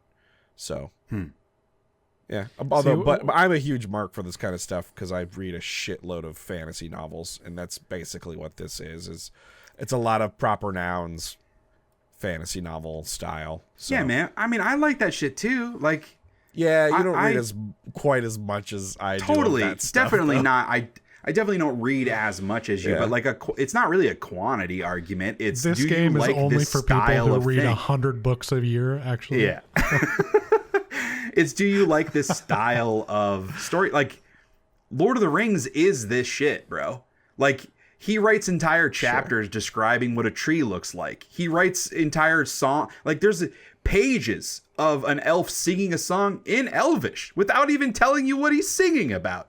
I eat that shit up. I am saying that stuff that is in Avowed is just super boring and toothless. It's the point of view thing. You made a great point about Giada, that she's got a point of view. Yeah. She has opinions. She has dreams. She has regrets. She feels like a fully fledged character. Kai, I would also throw into that. He's got a lot of stuff in his past. He holds. That he doesn't like he to holds talk about. Stuff back in a way that Giada does not. Giada is loud and proud about it. A longer burn. But those characters are far and away the exception. I remember when I met, who's the big bad? The leader of the Steel Garrote, Ludwig or whatever? Ludwig. I remember when I met her for the first time, and I was like, oh man, shit's gonna pop off. And it just didn't. She's just like rude. Yeah. And I was like, this is so lame. She's this huge imposing figure. The whole first area, everybody's talking about her and how intimidating she is and scary. And she's just like ruthless. And then she comes in and she's like, ambassador, whatever, you're not doing a good job. Yeah. And he's like, well, I'm doing fine. She's like, no, you're terrible. And you, godlike, should I trust you or not? I don't know. See ya. And I was like, cool. Really scary character. Yeah. And then you like the Steel Garrett, like, or sorry, they say Steel Garrote. Garrote. Which I believe it's actually Garrett. But, well, depending on what you're talking about. Like the Garrett, like you would kill someone with, it's a Garrett. But a Garrote, I don't know what that is. Only for people who read 100 fantasy novels a year and know the difference between Garrett and Garrote. I give up. I give up. But when you meet the Steel Garrote later... You were gonna say, and then you find out like they're up to some bad shit, trying to instigate some shit in the second area, and they work for her. Obviously, I was like, man, I want a confrontation with her over my actions here, and it's just not. It didn't happen in the second area at all, and they were just like, oh, she's gonna be so mad at you. You keep meeting her lackeys, right? Like they keep introducing new captains, right? To confront you with like, oh, Ludwig said this thing. Is this the fucking Nemesis system or something? When am I going to get to the fucker No, at the top? because I've killed all of those characters and they've not come back. Yeah, they do not. Given the first opportunity, I'm like, no, attack. You're boring and a racist. I'm going to kill you. Fuck you. Yeah, absolutely. This game does give me good like Nazi killing energy. In some situations, but the Steel Garrote is a pretty easily hateable villain. And, I do like there's a lot of gray area around animancy and whatever the rebel people that you interact with in Paradise. Yeah. That's a lot of the flavor that I do want. I wish that there was a little more of that, or like letting you go a little bit deeper in that, or your character gets to have a meaningful opinion on that. Right. Maybe by the end you do. But you can express that opinion, but it just doesn't change anything, really. Right, yeah. It was pretty cool. So, It was pretty cool getting that brothel some birth control. That was pretty dope. That was a good quest. I did that one by accident. Okay. Because I found the thing before I even ever went there. Yeah, because you can. So I was just right? like, you can open the lock. Yeah. Yeah. I'm like, yeah, take it. Sure. Yeah. She's like, oh, you're what? I was like, I mean, no, I was already carrying it. I might as well give it to you. I'm not pregnant. I don't need it right now. So right. You can have it. Yeah. Anything else to say about Avowed? I like it more than you guys do. I think it's worth playing. This is the best thing I can say about it is I genuinely debated, even though I just did not give a shit about the story in any way. I did debate skipping all the story stuff and playing through the rest of the game because the gameplay I do generally pretty much like really enjoy. But then I was sort of at conflict of, well, if I'm not getting anything from the story by doing that, then what's the point? Yeah. Yeah. You know, I like the gameplay. I know that's not going to change by playing more of it. So that's why I decided not to continue. But there was at least a point of confliction with me to potentially continue it. So that's not nothing. Okay. Yeah. Yeah. No, I agree with that. And I mean, Skyrim as one of my favorite games of all time, the gameplay in Avowed and the combat in Avowed is unequivocally better than it is in Skyrim, but that's the end of the list for me. Even like Avowed looks much better because Skyrim came out 13 years ago. Yeah. But I don't even think the art direction is significantly better in Avowed than it is in Skyrim. The variety, the immersion that you get because of how the spaces are designed, how the exploration of the space works, I think, is equally as good in Skyrim. And so that again, it just leads to the, like, I'm not saying that this game needed to be better than Skyrim for me to like it, but if there are core game design elements that are not improved from a game that came out 13 years ago, I feel like you're doing something wrong. Because how can you not compare the two? I know they're not the same kind of game, but how can you not compare the two? This is literally Obsidian's take on Skyrim. That's why they made this game. Let's be real. Because they want to eat Bethesda's lunch, just like they did with Fallout New Vegas, which is why they were never allowed to work on another Fallout game, because Todd got mad. Yeah. And jealous. And that's why they made the Outer Worlds. So, yeah, I mean, I don't disagree, Kyle, that this game is worth playing. I think if you like this kind of game, a more approachable, streamlined RPG light, this game's barely an RPG, then I think you're going to have fun with it. The combat rules. Yep. The exploration is pretty good. I like the verticality. I like that there's no stamina when you're sprinting. Yeah. Very nice. But if you're looking for a game that will immerse you in its world and its systems and its characters and its story, you should probably play Kingdom Come Deliverance 2 by way of transition. Nice job. Cody, tell us about Kingdom Come Deliverance 2. I have not played this, so I get to be the fly on the wall and ask a bunch of questions. I wish I had played it, but I haven't. So again, sort of similar to Avowed, I had never played the first one nor knew what this was all about. I had some hesitancy going into it because of it's got a pretty complex, not complex, but it's got a very different and unique combat system. Right. That, it's unlike anything you've ever played. So it's definitely something, it definitely is a learning curve. You got to get used to it. And paired with, again, sort of my thing with first person RPG games, I'd much, much, much rather always play it third person. So I had a lot of hesitancy going into it, but ultimately I loved the vibe of the trailers and the way that the narrative seemed to be presented. So that's really what I wanted to get out of it, was to get the story. I played through all of the, there's like maybe like 2 hours, would you say, Kyle, of sort of more linear exposition missions at the beginning of the game before the game really opens up. I played through all that, really liked all of that. And then the game just opens. You have nothing and everything is accessible to you. And that's immediately very overwhelming, 100%, just like in any game. That's not, necessarily a flaw. This one. And I gave it a fair shot after that. All of these systems in it are very, very complex, from the alchemy to blacksmithing. It is very detailed. I mean, going from grabbing your herbs, milling them, turning the hourglass, cooking. I mean, it's very in depth. I think we had described it like a non-VR VR game for each one of those things. Right. Which, for someone like Kyle who really likes that stuff, that's awesome that's a feature. 2 thumbs up from this immersive systems pervert. I get fucking nothing from that, and that just takes up my time and is very tedious, and I don't want to mess up. I don't want to do it wrong, and then I've wasted those materials, so I just tended to avoid that. And then there's, systems of, there's the general, it's almost like survival game systems of, there's a hunger and you got to sleep. And if you're dirty with, be it blood or mud or whatever it is, people will react differently to you. So you got to bathe. There's a very robust crime system in the game. There is a 1 to 2 page tutorial for every system in the game. Yeah. It is a lot in every way. After it opened up, I played maybe for another 2 hours doing some side stuff.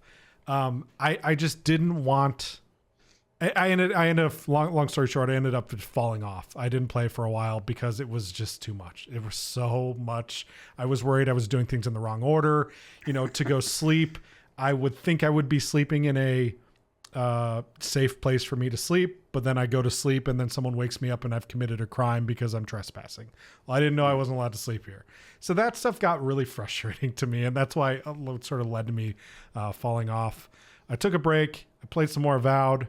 When I eventually came back to Kingdom Come, I modded the ever loving Christ out of it. I have maybe like 19 mods equipped on it.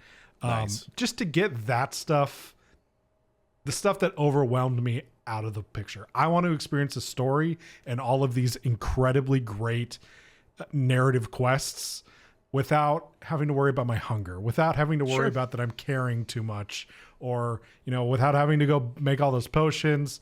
So I won't say I adjusted anything that really fundamentally changed the game. I just removed or lowered the need to worry about those systems largely. Right.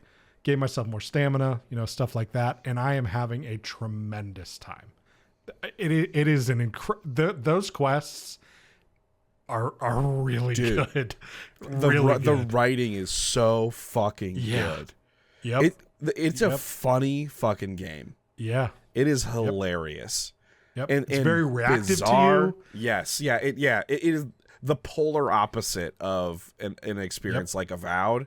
Totally. Everything about this game is tailor built to react to everything you do, even the things you don't realize you're doing. And using that by way of like teaching you a lesson on how those things interact. It is like a master class in how to make that stuff work together. I will say it's not perfect. Like sometimes those things interact in ways that are bizarre and can be frustrating at times. But like on the whole, a extreme value add and a completely different kind of immersive experience than Avowed is. Completely different kind of RPG. So I mean, even down to the so for like equipment, it is very realistic even in that way. So before you can put on a metal helmet, you have to have the, what is it called, the like leather cap you put on. He reads a lot of fantasy books. You have to have an arming cap and or coif. Right. So like it's very literal in that way too. And so, I even have mods to make, like regardless of what I'm wearing, I have a little bit more health. And so I just don't have to worry about all those systems. I think those systems are all done very well for the people who want to engage with those systems. I think they're done to a T. Like, I think that's sort of a masterclass on how to do these super, super in-depth systems. I just don't want that experience. So I've made this game, because the alternative was I was just never going to play it again. Right. Yeah. So I've just tweaked it to where I'm getting what I want out of it, which is that narrative and sort of the moment to moment gameplay. Man, it is, I love this game a lot. That's now awesome. that I'm able to engage with it, in a way that meets where I'm at with it. Yeah, I'm playing on PS5, so obviously I can't mod it, so I just kind of have to take the game as it is, as the developers, created it. And I've certainly bumped my head against some of those issues. Like, I spent probably an hour and a half making potions, different kinds of potions, because they all take different techniques and different ingredients and different steps. And like trying to get like the best versions of those potions and like really master that process. And I found that to be very fun. But then at the end of my time doing that, I was like, okay, I never want to brew another fucking potion again. I'm done doing this. Yeah. But like I do find that engaging with those immersive systems in bite-sized pieces, which is really the way you should be doing it, is like as needed do these things. I do find it to be very additive to my experience, very immersive. I feel like I am completely in the world when I'm playing the game. I like, there are some weird inconsistencies, like you mentioned the bed thing. Like I did a job for the miller. I think you said you did the blacksmith as part of the main quest. I did the miller, who's down on the south side of the map. He gives me a bed in exchange for carrying some sacks of grain and stuff. And the miller's a fucking like tinfoil hat weirdo. Like, if people haven't done the Miller Quest stuff, y'all need to go check out the Miller. He's doing some weird shit down there, man. The Miller is a fucked up man. He's talking about like raising golems from the earth using gunpowder. He's fucking crazy. And also like a thief. who can teach you about being a thief. But he gave me a bed, and I was like working for him. I slept in the bed. It was fine, like up in a hayloft. And then I like went and did some stuff, and I was like, I'm tired again. I need to sleep. The only bed I really have access to without paying like money at an inn would be that bed. So I was like, okay, no problem. I can just ride my fucking horse on down there and sleep in it. I slept in it, and it was a crime. He was like, what are you fucking doing? Like, I was like, you gave me this bed, motherfucker. And so I found out I have to like talk to him and ask him, hey, where should I sleep? And he goes, oh, sleep up in the hayloft. So every time I need to sleep, I need to like talk to him to get it. And I don't know if that's like intended or if that's just the way the video game is because someone didn't do a thing right when they were making it. Well, yeah, like is it that realistic? Is it broken thing of, or like, is it? Yeah. So Probably not broken, but there like there has to be a limitation on how they're able to track that specific crime, where in order to trigger to not count it as a crime, they had to make you talk to him. But yeah, it would be nice if it had the like Bethesda sort of steal thing, you know, like where it has like red like under, let like, me take. know I'm gonna do a crime before I do it. Yes. Yep. Yeah. And the game's not big on that. Like there will be, the prompt will be steal if you're gonna steal something. So it'd be nice if it was that for sleeping as well. But and like at night you have to have a torch out, and then you can learn that the hard way, or the guards will arrest you. They'll arrest you. Because if you're walking around at night, like not out in the wilderness, but like in cities, in town, and the boundaries of which are, I don't know, because they think you're a skis. Yeah, because like some pervert out late at night. Well, yeah, like what kind of weirdo would literally be walking in the dark at night? No one would actually do that. Only people up to some shit. So you're supposed to have a torch out. I learned that the hard way because there are a couple moments where the game funnels you into some story sequences where like you can spend hours in these story sequences where like all the systems technically still work, but you have more limitations placed upon you and like you're restricted in your movement and stuff, but all the systems are still there. So you still got to eat and you still got to sleep. You can still like steal stuff. You can kill people, fight people, and it could really fuck you over. And I find the game struggles a bit in those constrained sequences. While I think like the writing's incredible and I think the pacing of those sequences is great. I think like the fact that you can still do all the shit that you can do anywhere else can really screw you over. And like really kind of break those sequences in a not fun way. It's like they should do like a Red Dead 2 thing where they just put you a little bit more on rails for those story sequences and kind of strip some of the other stuff away. Right. Yeah. Like limit your ability to do certain things. Part of me respects that the game's like, yo, you can totally steal that if you want to. And then like the game watches me steal this thing. It's like, yeah, this fucking idiot. This guy's gonna fucking get it. Oh man, this stupid idiot. Like, what do you do? You have no power here. What are you doing stealing shit? You're just gonna be totally screwed. And like there are some fail states. Like, so this one sequence I'm thinking of, the guy Hans, who he's a lord and you are his like sort of bodyguard, manservant. He's going to be executed, and you're trying to find a way to like prove to people who you are and like try to get him out of jail so he doesn't get executed. And so like if you get caught committing a crime during the sequence, they'll throw you in jail for like a couple days, which means he dies. So like there's like a hard fail that can happen during those sequences where like, oh, I got arrested, and then literally a screen comes up that says like, hey, you went to jail and Hans died. That kind of breaks it, because the freedom of choice, there should also be direct consequences for that choice. Right, yeah. And him being executed isn't a consequence, it's a fail state. So I feel like that kind of breaks the immersion. But like those are very few and far between when they happen. But yeah, I really kind of screwed myself over in that section because like you're in this fort basically, and you're being made to work in lieu of just being in a jail cell, and so you're using that freedom to like move about the space and try and find like a way to get out and whatever, or to help Hans. And I ended up like sneaking into an area I wasn't supposed to be in, and a guard caught me, and so I fucking killed the guard, and then put on his uniform thinking like, I'm gonna hitman this shit.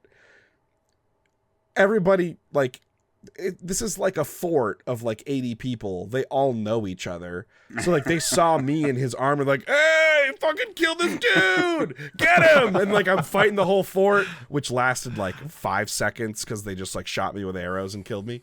But like sometimes I think the video game is one thing, and then the video game reminds me, no, I'm actually this different kind of thing. So you can't treat me the same way you treat other video games. And I find that I respect that. While it's frustrating in the moment, it creates that feeling of like, it creates respect from me of like, okay, I need to think about this differently. And not a lot of games can do that. Yeah, not a lot of games can do that.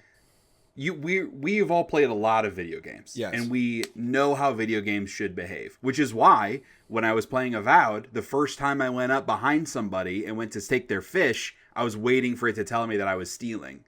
And I was like, oh, let me check this out. And I picked it up and nothing happened. Right. And that's when I was like, wait, why didn't I steal that? Because I know how video games work. So when a game can surprise you in a positive way by doing something unexpected, that's awesome. Yeah. When a game surprises you by there being a lack of something, less so. Yeah. So that's cool that Kingdom Come has the positive side. And I will say with some of those frustrations of, getting caught sleeping, committing crimes you don't intend to, there's the added sort of wrinkle. I don't have to deal with it because I modded it out, but this does have the sort of weird save system. Yeah. To go with that. So if you don't remember to actively save, it saves when you sleep. And it saves when you drink a potion that you can brew called Save Your Schnapps. And I think there's another way you can save, maybe travel or after a quest or something. I think is when it saves. Yeah, it saves after quests, I think. But if you don't remember to do that and you do something you didn't mean to do and you don't want to face those those punishments, you could lose a good chunk of content. And I know early on, Kyle, that's something you dealt with when, trying to explore, you got killed and it's just like, oh, well, my last save was like 40 minutes ago. So, yeah. So like early on, you suck. You suck at fighting. You don't have stuff and you're bad at it. And also, like, the combat's kind of hard. It's like, I was like, after visiting the Miller, I was like going to continue on the path to like clear out the map and explore. And then there was like this random dude who was walking and these two guys accosted him and like started to rob him. And I was like, oh, fuck these dudes. Yeah. I'm a goddamn hero. I'm the hero of this story. I am protagonist, man. I'm going to go kill these dudes and save this guy. And, like, as soon as you go up on them, they just, like, kill the dude and then turn on you. And they're like, these are professional bandits. Like, they are all armored up. They have chainmail. They're certified. Armor. They're carrying their union cards. Yeah. Professional bandits. Like, one of them has a shield. And, like, I don't have a shield yet. I can't fight a dude with a shield if I don't have a shield. That's crazy. And so, like, I had a bow. And I was, like, trying to shoot him with a bow. But when you haven't been using a bow, you're really bad at it. You're not very good with the bow. And like, it's not a player skill issue, a literal character. Like, they do a really good job of making you feel incompetent. Like, like your stamina's really low and their stamina's very high because they've been training and living on the road, and like the protection that their armor affords them like makes them really hard to kill. Like, your sword's just glancing off this plate helm that the dude has, or like it's hard to find an opening around his shield and they just wear you down and kill you. And it was the right thing. Like, I was one dude who's not very good trying to fight two guys fully armored. Yeah, they're gonna beat my ass, and they did like 20 times because I tried it over and over and over again. I was like, I'm gonna get these guys, and then eventually I just had to be like, I'm sorry, bro. You're getting robbed. You're getting robbed, bro. I am not that guy. Yeah, like, I'm going on this path now. I am sorry. Capital S sorry, but them's the breaks, dude. And it was an important lesson that I learned early on through a lot of frustration. Again, this game is not other games. You need to engage with it the way it dictates you do, which can be at odds with this idea of I can go anywhere and do anything, but the game has a lot of consequences in place, which, again, at first I found frustrating because I'm used to the freedom, but once I got into the rhythm of it, I just grew to really, really appreciate what it was doing, of it like slapping my hand over and over again. I found that to be cool. It is so real in that sense, right? Yeah. Like, just if I was a peasant, I couldn't go out and fight a bandit. You know what I mean? Of course not. You got to learn those skills. You would just mod the bandit out. Right. That's exactly right. Yeah. I mean, like, I am a competent as a person who plays video games to be able to fight that bandit, but my player who I am, or my character who I am in this world is not. Right. So, Yeah. And until you get those skills up, you're going to have a really hard time fighting more than one person at a time. yeah.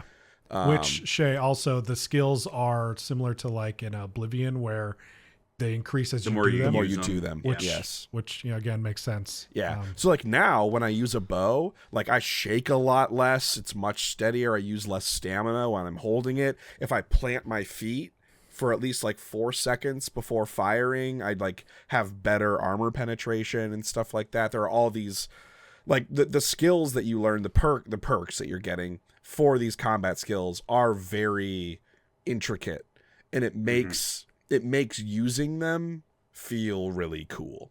It changes the way that you use the systems. Yes, yeah. Like they have a meaningful impact because Yeah. if you get a perk that says if you stand still for 4 seconds and then fire you have better AP, you're going to do that. It Right. changes the way that you engage with the combat. It isn't just this passive, you always do extra AP now. Like that doesn't mean anything to you. Yeah, that's stuff that, it's the immersion, baby. It makes me feel like I, as the player and as the character, am improving my abilities within the game, not just my skill as a player getting better at playing the video game. And that even folds into like your conversational skills. Yes. So like you have a couple different criterias, responses that are tied to skills, and as you try those and fail, you're still getting improvement. Like you're still getting XP for attempting it, and then you'll get better at that.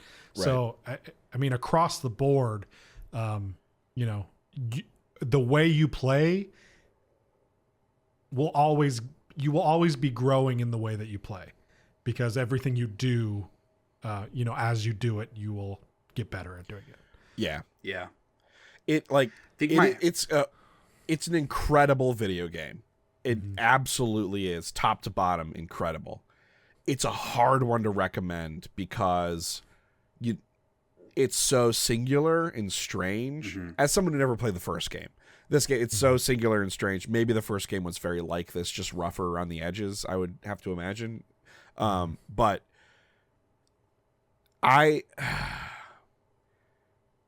there is so much there that like I want people to experience, but like you have to be able to set aside decades of gaming experience and knowledge in order to really appreciate it, and that's a tall order for a lot of people, I think.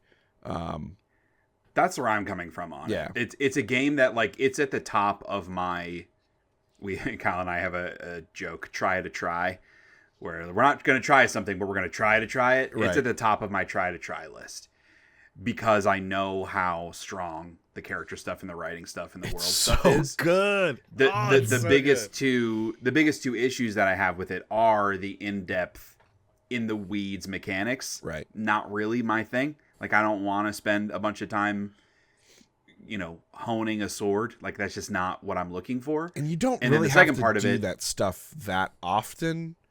I've found. Like I am Cody, sharpening you can't my really sword. agree. You don't have to do that stuff hardly at all because That's you true. installed Wow. mods. Well, I don't find myself, even if I didn't have it, like I didn't like totally mod out like the blacksmithing and repairing the sword, but Yeah. I have nothing in the way that is slowing down like my weapon degradation or anything, and I'm still Right. not needing to, find myself going to one of those. Yeah. Yeah, I think the second challenge, which is a larger challenge that I can't mod out of the game, is just life. And Yeah. people that I have It's a big seen game. that have played this game to its entirety, it's like 100 hours. Yeah. Easily. I just Easily. can't, like, I don't know how I could ever find time in my life Right. for a game like that while trying to do a podcast about video games. Sure. If we weren't doing Party Select and I could just say, yeah, I'll just take the next 2 years and play Kingdom Come and play some other stuff. Like, I would still be able to play other stuff, but I can't focus on a bunch of other things because I'm dedicating so much time. I just can't do that. Like, If I it's don't just not have my at life. least 3 solid hours, I'm not going to start up Kingdom Come Deliverance 2. Yeah, Unless I I have basically like at have- least 3 hours. I have like 2 evenings a week where I Right. have 3 dedicated hours to doing something. And that's it. Yeah. Everything else I could be interrupted at any moment. It's at some point viewers on the YouTube channel are going to meet my son because he's going to come in the office Butt at night naked. while we're recording. Not naked, no. He's going to come in here to tell me that he has to pee and I'll be like, "Bro, you can just do that. You don't need to give me a heads up. I trust you." Yeah. So yeah, Man, anything else about I was hungry and I had no food and there was a boar. in real life or in a video? In Kingdom Come Deliverance 2. I was hungry, I needed food, and there was a boar in the woods. I killed that boar, and then the game was like, hey, that's actually the king's boar. Yeah. So you have now poached the king's boar. And I was that like, is a crime. yeah, and I was like, but I have to fucking eat this boar, so now I need to find a way to cook it, and like I can't carry it around with me. So I found a drying rack and I dried the meat, and then it was like, how are they going to know it was the king's boar? It's just jerky. It could have come from anywhere. But And also, then I did was anybody like- see you kill it? What? No, but Did anybody No. see you kill it? No. It's like, how would it? But like, where would it's you like have all tagged this as a- fresh meat? it's Yeah. yeah, right. It's kind of like that. I just did the mean same within the exact game. thing. I did the same exact thing where I killed a deer or something and Yeah. I skinned it and I got that notification. I was You're like, like, oh shit. "Oh, And shit." I immediately dropped it all over. Right on. I was like, oh, here, my I bad. didn't take it. Yep. My bad, King.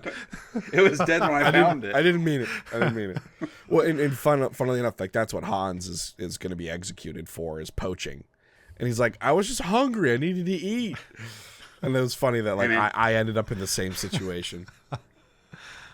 This game's got a lot to say about capitalism. You know, if we have the resources, shouldn't we be sharing them? Why do we need to hoard the resources unnecessarily? What's the point of that? That's right. Money. Woke. I told people you were not going to have to worry about us talking about games being woke. This is a woke ass game. Oh Parentheses, man. complimentary. Close Complimentary. parentheses. Yeah. Anything else to say about KCD2? It's really good. It sounds like you guys are both going to continue on with Yes, it. 100%. Yeah. That'll be something I probably maybe play we'll do throughout another the year. check-in. Yeah, I'm right in the middle of a big narrative thing. Like the end of a quest, and it's going to start me on another narrative quest, I believe. And I think I'm at like close to the halfway mark, quest number wise, main quest number wise. But yeah, I have no idea. Like, Is what there the next additional area is maps? like. I think there's another area. Because the battle you fight at the beginning is not on that fort's not on that map. So Yeah. because It's they New do York like City. they do like an in media res thing at the beginning. Yeah. So something to look forward to. Cool. Let's look forward to another game from Cody's playlist. Nice job. A game that I'm really interested to hear about because it is not what I expected it to be, and I don't know if that makes me more or less interested. And that is Rift of the Necrodancer. Yeah, man. This game's pretty cool. I get yet again 3 for 3 of games that I legitimately had absolutely no interest in prior to them coming out. This is a follow-up to Crypt of the Necrodancer. Yeah. which for those who are uninitiated is a rhythm-based dungeon crawler. The first one is where you can Sort of like move a and tactical attack. RPG with some rhythm. Yeah. You move and attack on the beats and whatnot. This one is a total right turn from that. And man, it's really cool. I was watching someone, I just happened to be watching someone streaming it. So actually a Twitch streamer playing a game actually sold me on a game. Wow. I think that might be the first time that's ever happened to Shut anyone. it down, man. We're on the wrong channel here. We should go stream. So it's the sort of same combat or idea of combat, of rhythm-based combat, but it is like in the form of a Guitar Hero game. Mm-hmm. So you have 3 lanes. Enemies are coming down and they move on the beat, and as they come down you hit one of their corresponding arrows. Different enemies move at different rates, but also always like on a beat. Like you can always understand when they're coming. So the blue enemies like move at like double time, green are moving beat for beat. There's enemies that move diagonally across the lane, so you got to sort of predict, anticipate where they're going to be. I've been playing this game on medium on all these levels. I think there's 4 difficulties. It is hard. It is very, very hard. Interesting. I can't, like, I've failed a couple stages. It has gotten that difficult, but once you sort of understand it, because you have nothing to go off of other than your memory of how the different enemies move. So it like you have to sort of remember, oh, this is the white enemy. He does this pattern for his movement, and you have to like be thinking ahead because some songs are pretty fast and they're moving pretty quickly. But yeah, I'm doing the story mode. There's an option to do like quick play if you want to just do quick play of songs at different difficulties. There's practice modes. I'm doing the story. I'm about halfway through. It's really fun. It's really fun. It scratches the same itch of like a Guitar Hero, a more complex, thought-provoking Guitar Hero like game. I'm really surprised. It's pretty solid. The worst thing I can say about it is that it can get pretty difficult, but other than that, I'm having a really great time with it. I guess I didn't know that it was different than Crypt of the Necrodancer. That was same. Like, because I played Crypt of the Necrodancer and loved it. I mean, I'm not totally a huge rhythm game person, but there have been many standouts that I like, and Crypt of the Necrodancer is one of those. So when I saw them announce this, I was like, oh, sick, a sequel.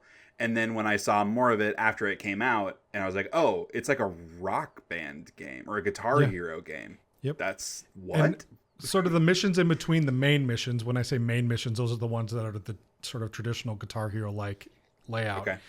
The like in between missions are like imagine like a what are those games on the Wii that have a bunch of rhythm based mini games, not theater rhythm, but the thing that's like that. I can't remember what they're called. There's a couple of them that are on the Wii that are all about little micro rhythm-based games. Rhythm Heaven. Rhythm Heaven? Yes. They're essentially all the mini missions between this. So like there's one where you're doing yoga and you're the third girl in like a line of 3 girls doing yoga, and the instructor will go left and then it'll be left, and then you go left. And then so like they're little mini rhythm-based mini games between those. It's a lot. That's a nice way to break it up. Yeah. Yes, totally. It's good. I really recommend it. Huh. I might have to check that out then. Yeah. And I imagine the music is good too. Oh yeah. Music has been, because they did a Zelda version of Crypt of the Necrodancer also. I don't remember what that was called, but the music was excellent. It was like rock version of Zelda songs. Totally. Well, cool. I can chat about Eternal Strands a little bit. I played that. This was prior to Avowed coming out, and I just needed something. And I was like, yeah, let me spend a couple of days with Eternal Strands. Also coming off of Dragon Age the Veilguard, and so I kind of compared those two in my mind a little bit.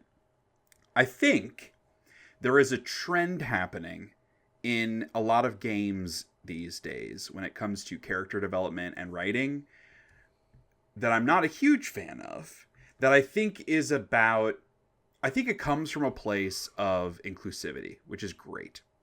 However, I think sometimes it can lead to everyone's just really nice to each other all the time. And that I find to be not super dynamic and engaging when it comes to character interactions. And that's how I felt a lot about in Veilguard. I think Eternal Strands kind of hits on that also. Like, there is much conflict amongst your sort of roving band of characters. You basically get trapped. It actually reminds me a little bit of Prince of Persia: The Lost Crown, where you're this, band of characters and you get trapped in this ethereal plane kind of place. You're trying to explore and break out, etc. But there's a lot of conflict that happens about like, oh, we should go here, or oh, our leader got injured, and so now your main character gets to take over as the primary field agent that's going out and exploring. And one of the other characters, she was in training to be that person, but she gave up, and you don't really know why, but she's jealous of you. And there's a lot of like internal conflict, but it's all treated with like kid gloves, and it just feels kind of high school, right? Like it feels a little petty, passive aggressive, and I find it to be immature at times. Okay. And that's like my biggest criticism of Eternal Strands. I do think the characters are interesting, and I think a lot of the world building is decent. It's like it's a good first pass. This is the studio's first game. Okay.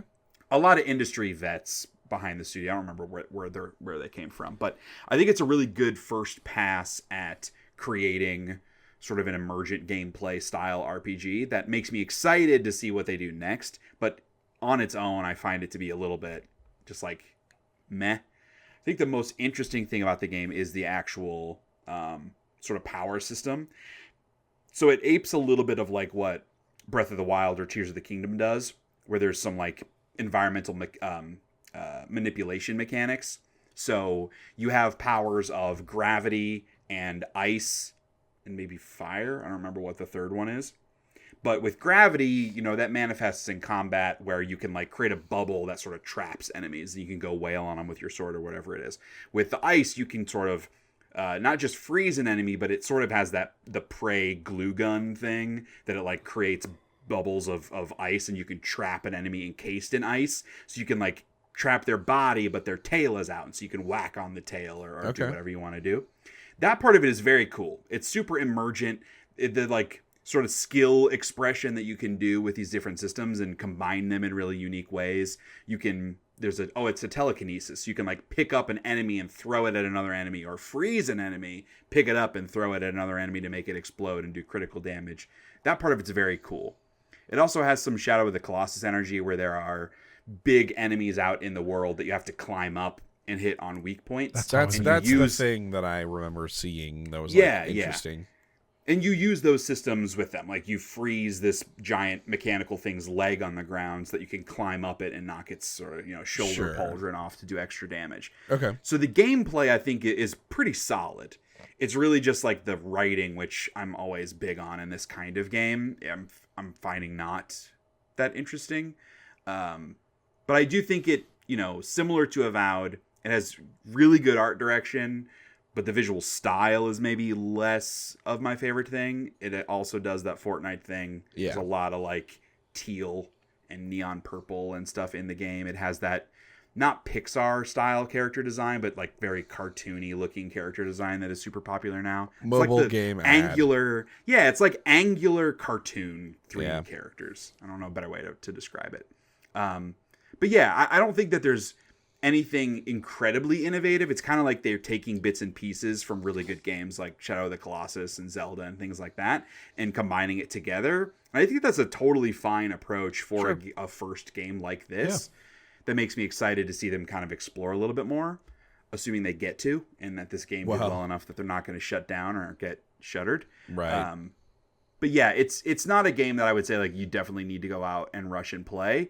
But if you're lacking for something, which is probably rare, but if you are lacking for a game that you want some like fun, emergent gameplay, it's a solid option. Okay.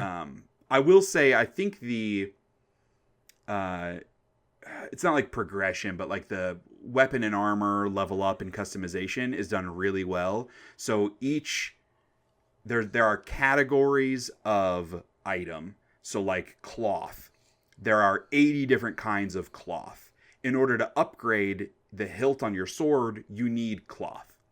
So if you choose cloth A, it adds 2 defense and ice defense. But if you grab the green cloth, it adds only 1 defense, but it gives you 5 wind attack or whatever it might be. Whoa! And so, but the idea that much like an area where Avowed is lacking, is you're able to customize your weapons and your armor by choosing different types of upgrade materials, but you're not limited to where like you don't need 4 blue cloth. You can use any cloth, any rarity of cloth, but you get to kind of experiment with that and kind of build your own character in that way. And that I think is a cool system too.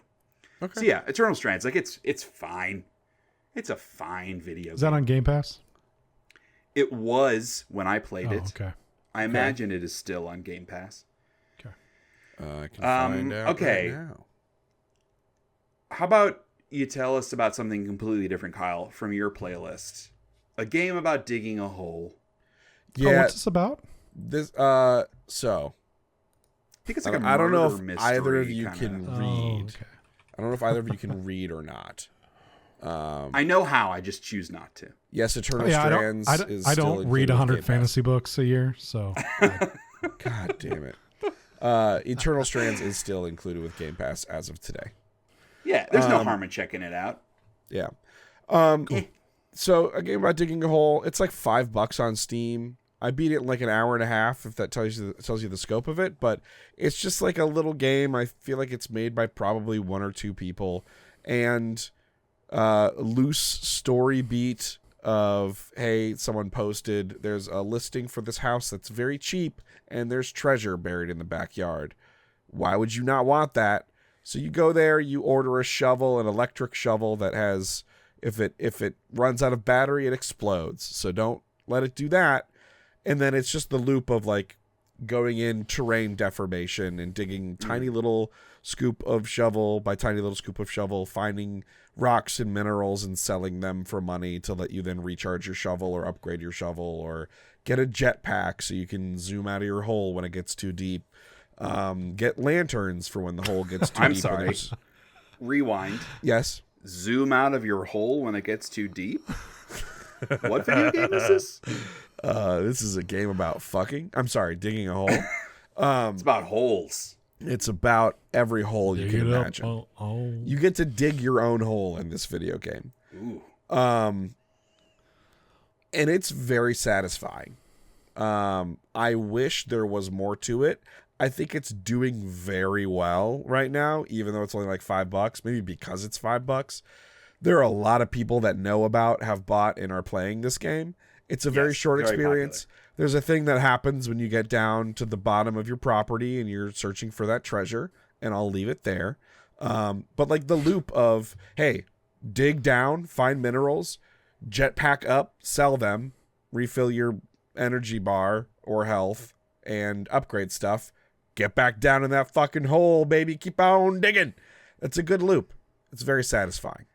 So would you put this in a category with like Power Wash Simulator, or it sounds like there's maybe a little more going on with the upgrading stuff? Or well, Power Wash Simulator has that too. You can buy better attachments and all that stuff. Yeah. I would put it in that kind of category. There's way less to this game. It's very, very short. Yeah, it's kind of like a chill.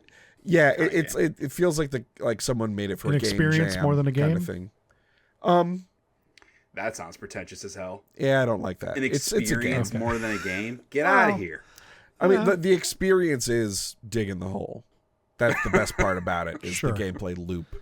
The most satisfying part. I say that to mean like, you know, like the Batman Arkham VR, the one for like PSVR 2 or the original PSVR. Yeah. Mm-hmm.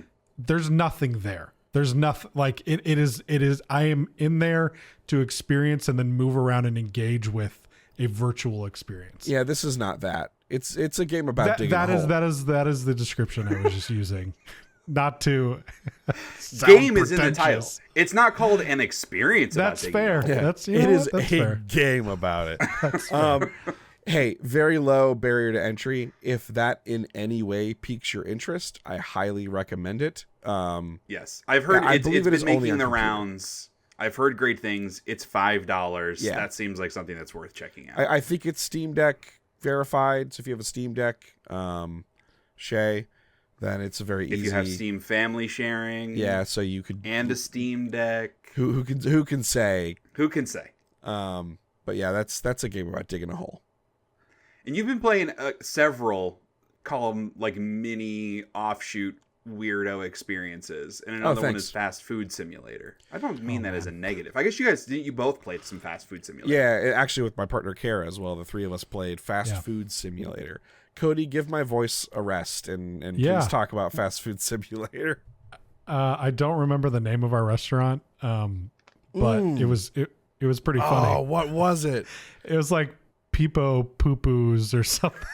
Sounds like that. What my son would name his restaurant. We put the welcome to blah blah blah. We put the meat in your blah blah blah.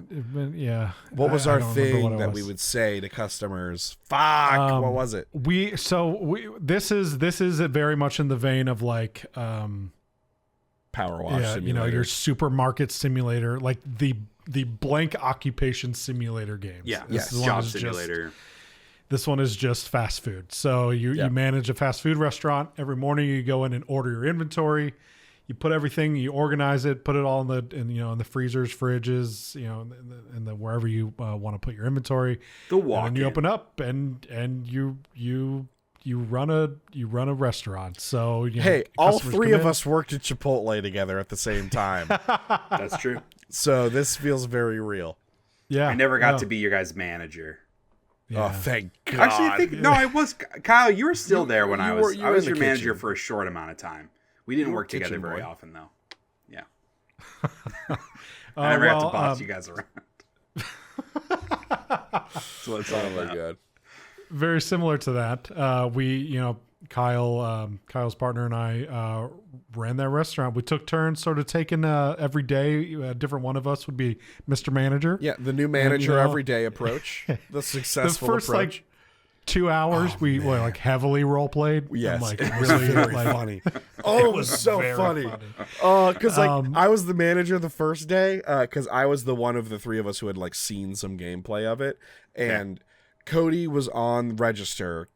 Kara was on the grill and burger assembly, and I was running front of house and getting trays and picking up the money from customers and making sure they were satisfied with their meals, which there's no system in it there is, but there's no I don't need to be talking to these husks that are coming in to eat the food. You're just an above and beyond guy. Yeah. It's just how you operate. Yeah. Look, if I'm going to have a business, I'm going to go all the way with it.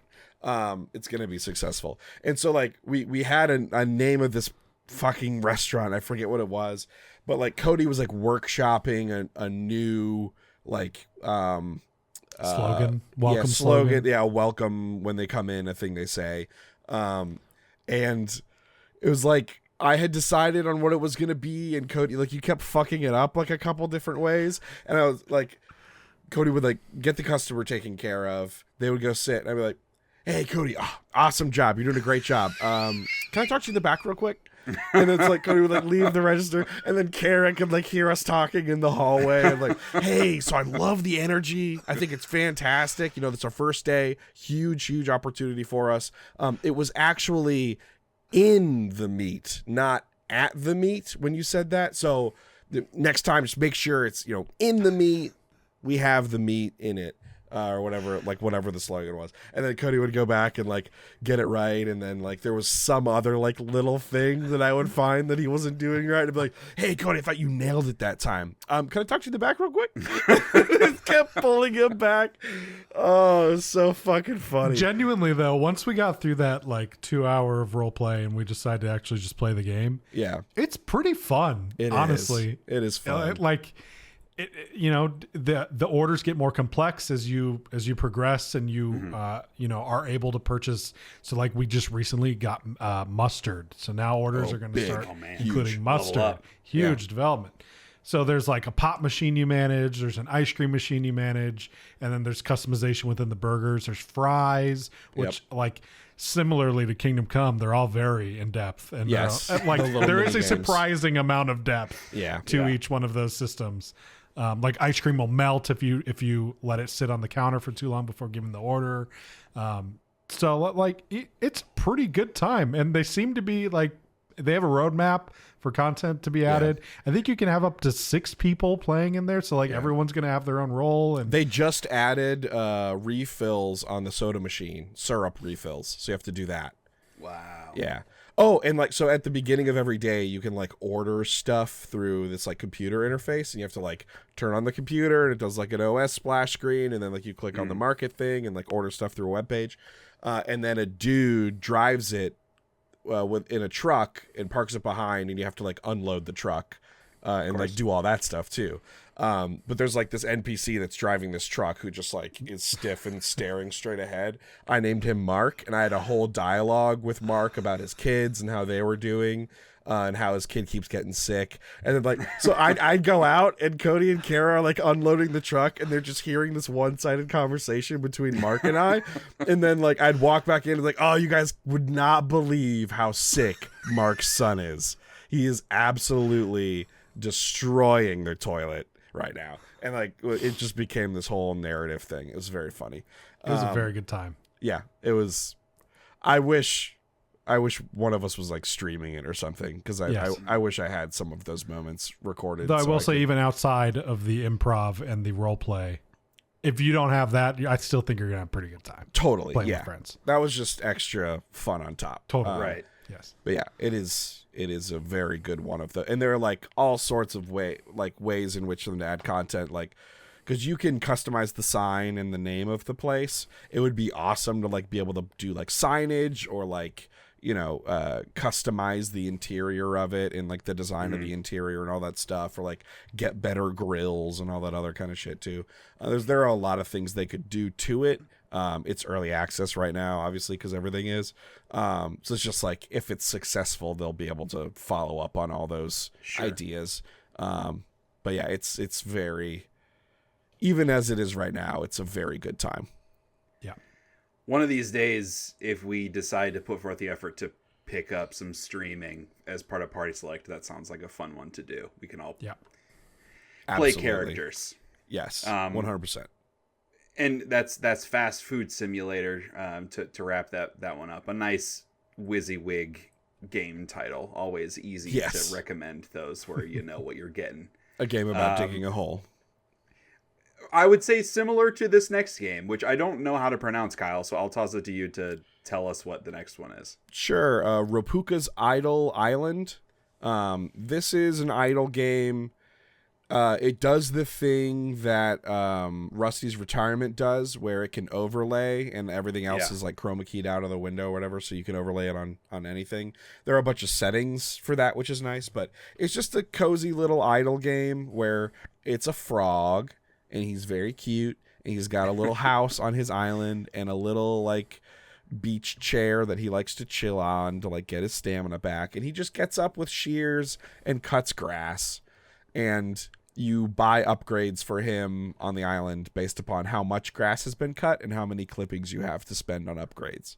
Like you can upgrade his energy, how fast he gets his energy back, like how like you can increase the regrowth speed of the grass so he has more grass to cut. And it's just an idle game. There's very little to it, but it's very charming. You unlock a lot of like different cosmetic stuff for the island. Like you can change the grass color and the style of house and all that other kind of stuff. There's not a whole lot to it, but it's a very charming, cute little thing. And it reminded me of Wind in the Willows with oh god, what was her name? Something Redgrave. What is her name? Vanessa Redgrave, who plays Max in Mission Impossible. She's like in the live action segment of Wind in the Willows. She's in that, and she does a lot of the voiceover for it. The frog reminds me of Mr. Toad, who's obsessed with cars. And that, so in my head narrative, it's Mr. Toad from Wind in the Willows cutting grass instead of going to jail for Grand Theft Auto.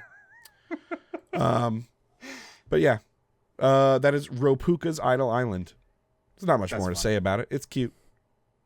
Nice. Yeah, I might have to check that out. I was a big fan of Rusty's Retirement, as my desktop cannot run Google Chrome, much less a video game, and Rusty's Retirement was the perfect game to play on my desktop while I was There's much less working. to this than Rusty's Retirement. I'm okay with that, actually. Like, I not that I ever found Rusty's Retirement to be like overwhelming with all of its systems, but for being an idle game, was asking you to click a lot more than maybe I wanted to at times. Yeah. So that actually sounds appealing. Okay. Next on the list is a game that I have been playing and pretty deep into and a big fan of, which is Citizen Sleeper 2. Oh, sure. I loved the first game. What is unique about Citizen Sleeper is that it is a text-based dice roll game. Yeah. That I really like. And though neither of those things are things that I like. When you talk to characters, their little photo comes up, but that's about it. Everything else, you're just looking at a third of the screen and just reading text and then navigating essentially a menu to go to different areas of whatever space station that you're on. And then more text pops up. It's crazy that I like this game, but it has the sci-fi, the like post-apocalyptic cyberpunk, the like emotional side story narrative, the mind fuckery of trying to figure out what's going on here. The story is just extremely compelling, and the characters, while literally just a picture on a screen that doesn't even move, are so well crafted and well written. I think in the first game, it was much more straightforward than this game is. Each day, you randomly roll 5 dice, 6 dice, I don't recall, and you assign those die to different actions. And so there's like a time-based mechanic where the 5 die that you have, that's all you can do in a day. So you can go do a side job to get some credits because you need to buy more fuel for your truck.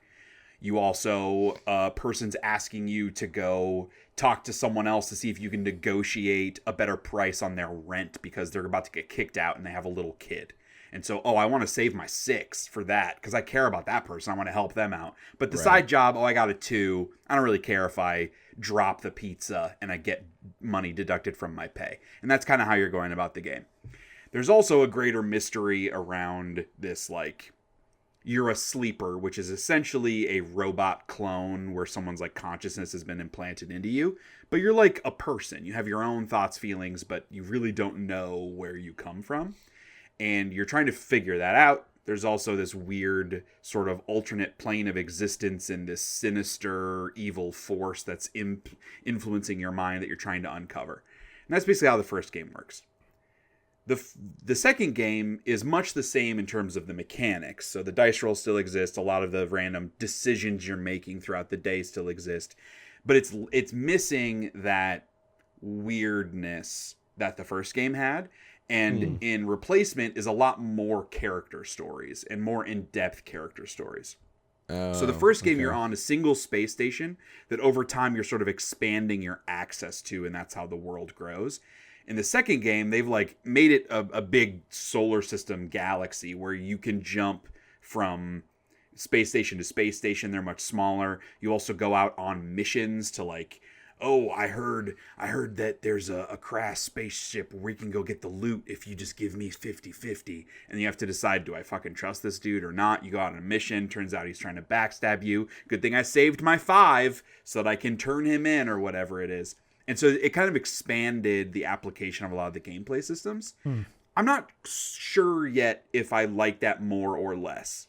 That's not true. Right now, I like it less. I do. I think that living in a single environment is more interesting because you get to see the same characters over and over again and kind of grow to know them. Versus this one, spoiler alert, the first area that you're on gets blown to fucking smithereens as you escape from it. And there was a character on there that I liked, that I wanted to help. And then I forgot, I didn't save a die to do the thing that I needed to do. And so I failed the mission I was on. And so I didn't get to take her along with me on my ship. She died. So that's something that I just have to live with the rest of this game, that she's dead and it's my fault.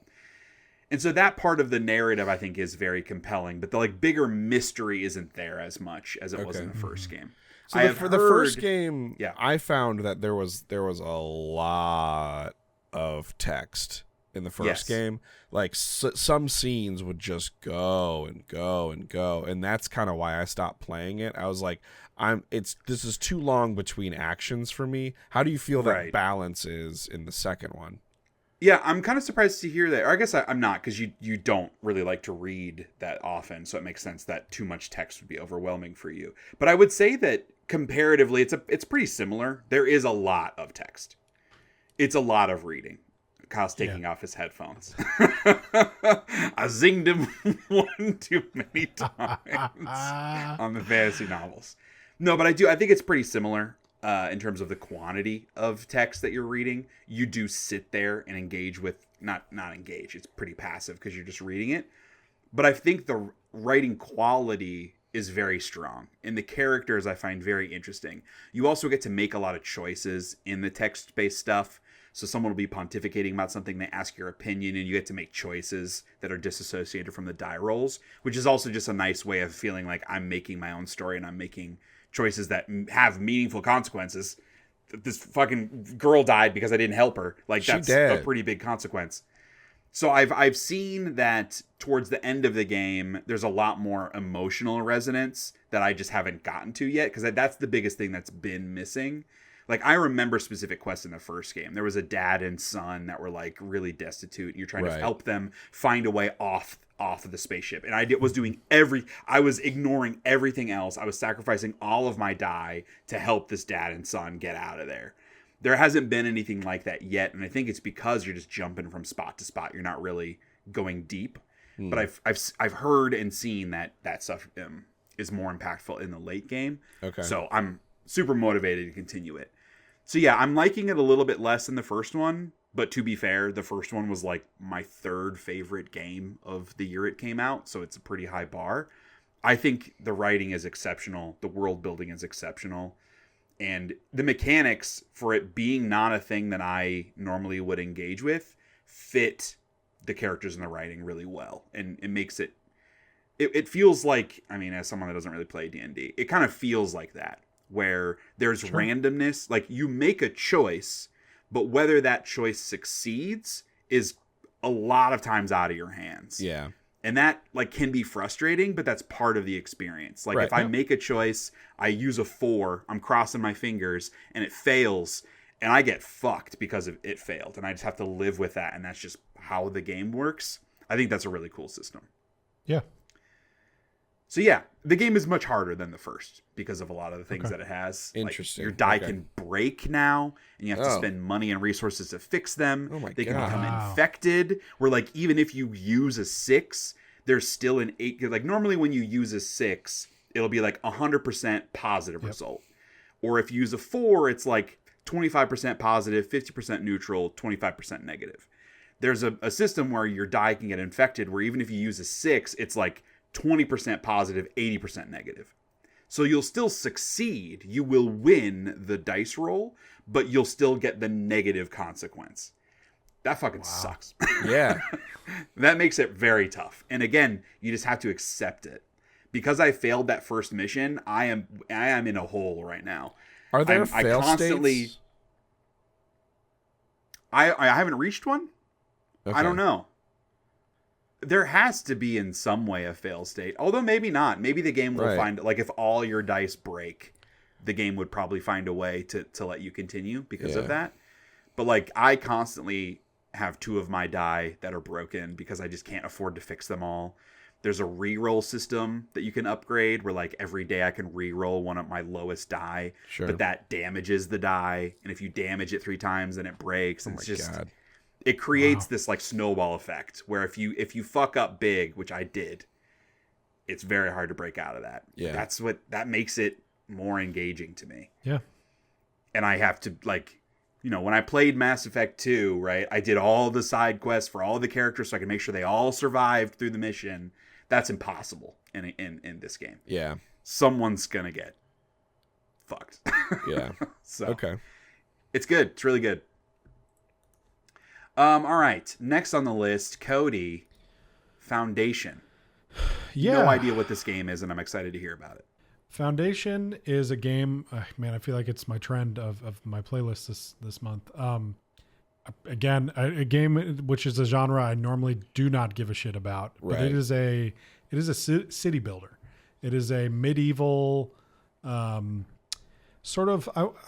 it's like a, not cutesy, but it's like simple shapes, like almost looking clay-like city builder, where it's very calm, and usually the thing about these types of games is that they're almost a little too simmy, and that can be overwhelming, especially if you don't engage with the genre very often. What I found with it, I don't even remember how I found out about it, to be honest.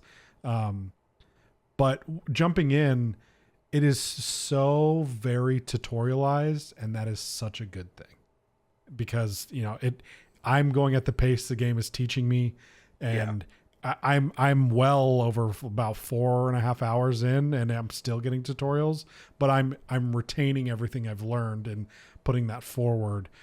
So I never feel like I'm just open to, do whatever you want, figure it out. I always have sort of a hand to hold to get me through, which again, for me, I don't have very much experience in the genre. I very much welcome that, but I don't know. There's just something about the look of it. It's very pretty. The calming nature of it, that it's a nice chill out and just listen to the music, watch. So the cool thing about it, there's no you don't lay down the roads.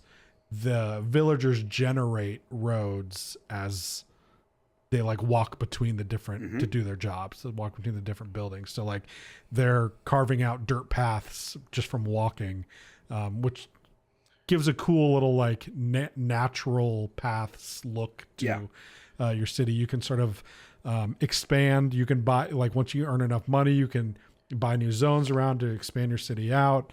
I don't know. It like I said, not something I would normally play, but I really, really liked it. It's something that I've continually over the past couple months, I go back to and play for 30 minutes to 45 minutes, and let a couple days progress and expand a little bit, and I just keep coming back to it. It's pretty nice. I watched you play a little bit of it, and one of the things that struck me is there's no, the game never lets things you make look bad. It always finds a way to morph stuff around the things where you plop stuff to make it look nice and natural over time.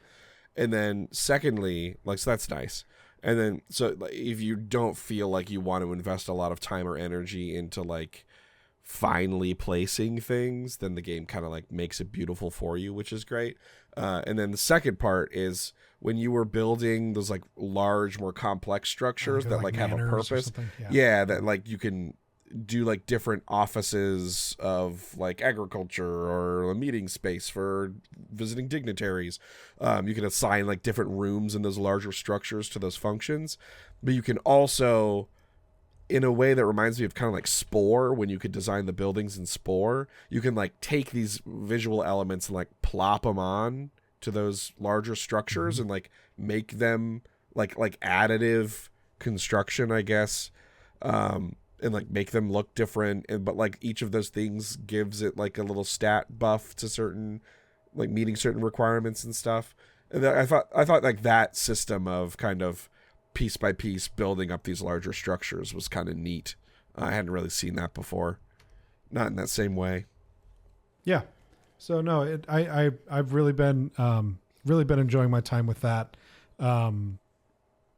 Then yeah, I definitely recommend it if you are a fan of the genre, and quite frankly, even if you aren't, I definitely recommend giving it a go. There might be a demo, I can't remember, but there's always the Steam refund window of 2 hours or whatever. Sure. It's pretty good. I like it.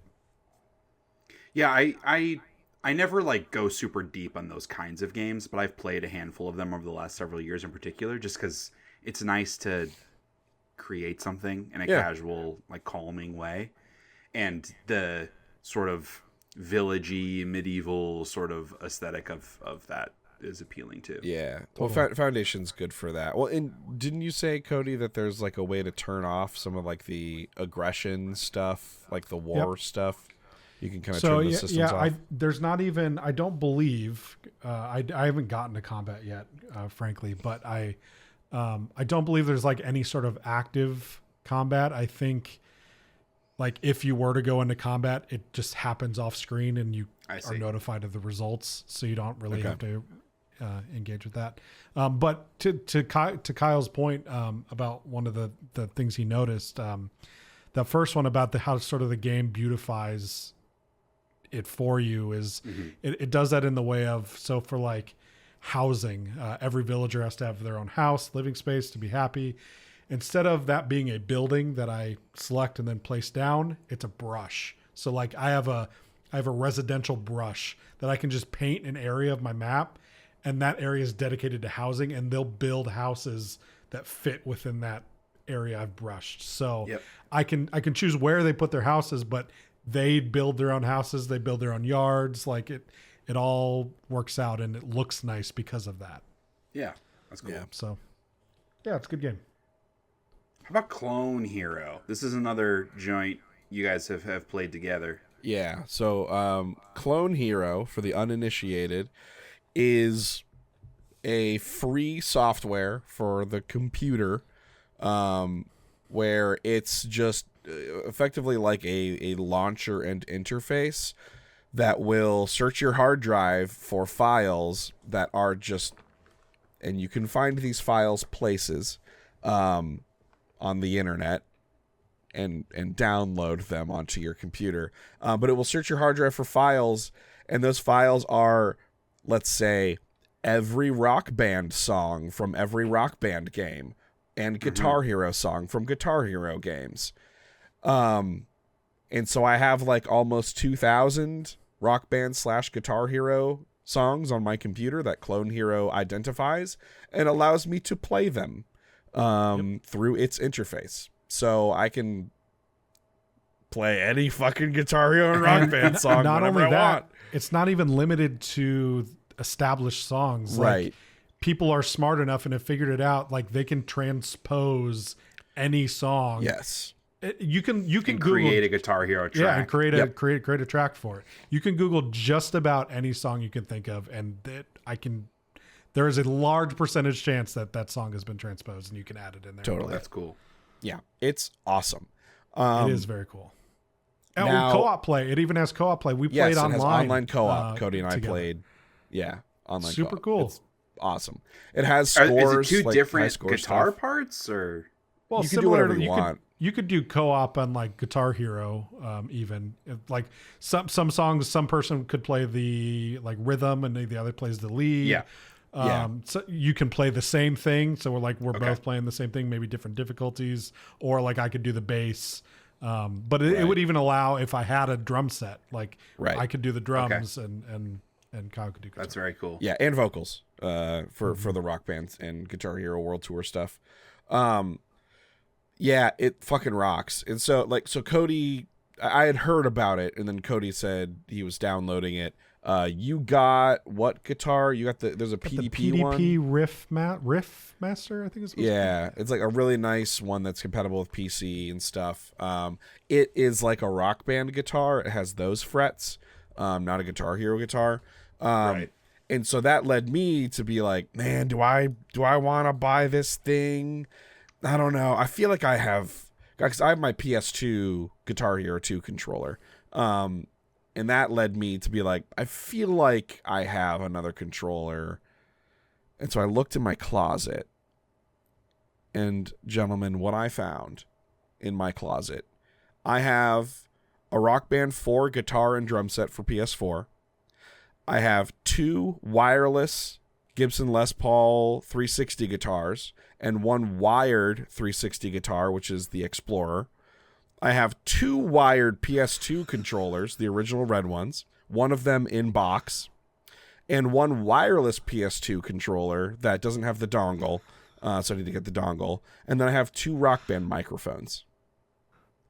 And this is just in your closet. They were stacked in a closet behind some stuff. Is this like a Lion Witch in the Wardrobe style closet? Like how did all that stuff fit in there without you even knowing? Flat pack, bro. They're all very flat things. And the drum set was disassembled. So, but yeah, it was like straight up had like 7 guitars in his closet. Yeah. I now remember I've had them since I worked at GameStop in like 2011. Because we would not take them in trade, but someone brought them in once and they just didn't want them, so they left them.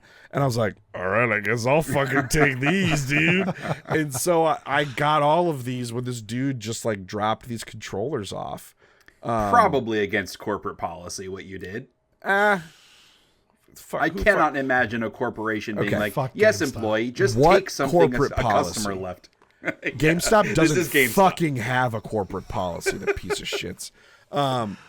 Dude, I have all these fucking guitars. So I've been playing on my wired 360 one, the Explorer, because that's the easiest one, just plug and play. But I have an adapter where I can use my PS2 one. The problem with that is the star power doesn't work and the whammy bar doesn't work. Just like the way the signal translates to the computer. But the wired 361, I can use the star power and whammy and stuff with it. And it's been working great, man. I like every few days I'll boot it up and play a set list of whatever. It's fucking awesome. Yeah. It was really easy to set up. There are websites that have the Clone Hero thing and then a link to like a Google Drive repository of every pack, every song, every DLC pack for Rock Band or Guitar Hero. And then also like user generated stuff as well. It's socialism. Awesome. For free. For free. Yeah. I mean, look, those companies are not offering legitimate means with which to pay them for that stuff anymore anyways, so whatever. Be a pirate. Yeah, I agree. Yo-ho, I say. All right, well, the last game we have on our playlist is a Cody game that I know why you played this, but why did you play this? Because you didn't just play it. Didn't you buy a peripheral specifically to play it? I sure Yeah, did. dude. That game would be Batman Arkham Shadow. So Kyle and I have been going sort of back and forth in playing sort of the whole catalog of different I don't know, IPs, franchises. Yeah. And Listeners can go back to an old episode of the Shay Hates Everything podcast and hear Kyle do a tier list ranking of all of the James Bond video games because he played all of those because he's a crazy person. Yeah. So yes, this would be another example of that. Yes, so I played all of the Batman games. I don't remember the total number. It was somewhere maybe around 18 to 20, I would guess. All the way back from the Amstrad. Yeah. Early stuff, which honestly that game was not that bad. Amstrad Batman game was really Pretty weird cool. and cool. Yeah. And sort of the sort of I remember the exact message I had sent to Kyle before even starting that. I was like, what if I did all of the Batman games and sort of the bit was that at the end I buy a Meta Quest 2 and play the new Batman game. That's the bit, right? That's just the joke, right? Well, I did that. I played them all and then got to that, and I spent $300 on a VR headset that very good follow through. Yeah, if there's one thing I am, it's committed to the bit, man. I am dedicated to seeing that through. And now that you have a VR headset, there are files on your computer, if you search for them, that work really well with a VR headset. Not the Clone Hero files, but there are probably other files that are hidden that people say work really well in VR. Are you talking about porn? Yeah. Oh, okay. All right, yeah, I'll check that out. I was scared by the blank look on Cody's face. Can I interest you in a game about digging a hole? Oh, in VR. In VR. It does not have VR compatibility. So I played Batman Arkham Shadow and I beat it. Man, I was the first note I'll say about that, surprised by how long it is. That is a full ass Arkham game. It is 12, 13 hours. Which is a lot for VR. Yeah, I was gonna say, do you need to play it in really short bursts? I did. I played it in about hour and a half to 2 hour bursts. Oh, that's much longer than I would have guessed. I played it sitting, so you can stand and get some more movement, but I played it sitting, which helped me a lot. it is a like full 3D, like you're moving in the world, and that was very nauseating standing up. It was much better sitting. I was able to go a little longer in every play session, but it is just straight like everything that you imagine that you do in the Arkham trilogy. Like you can do that in VR. From the combat feels pretty good. I mean, it has the dodging, it has the the red warning enemies where you have to get out of their way. It has the yellow knife guys where you gotta counter them in specific ways. Well, you'd get like warning on the side for like a guy coming up behind you to do a parry. You could just like do a parry off screen. Oh, cool! It was that's pretty cool. It didn't feel like they limited this from being in what you know about Arkham by it being in VR. It was that experience just in VR.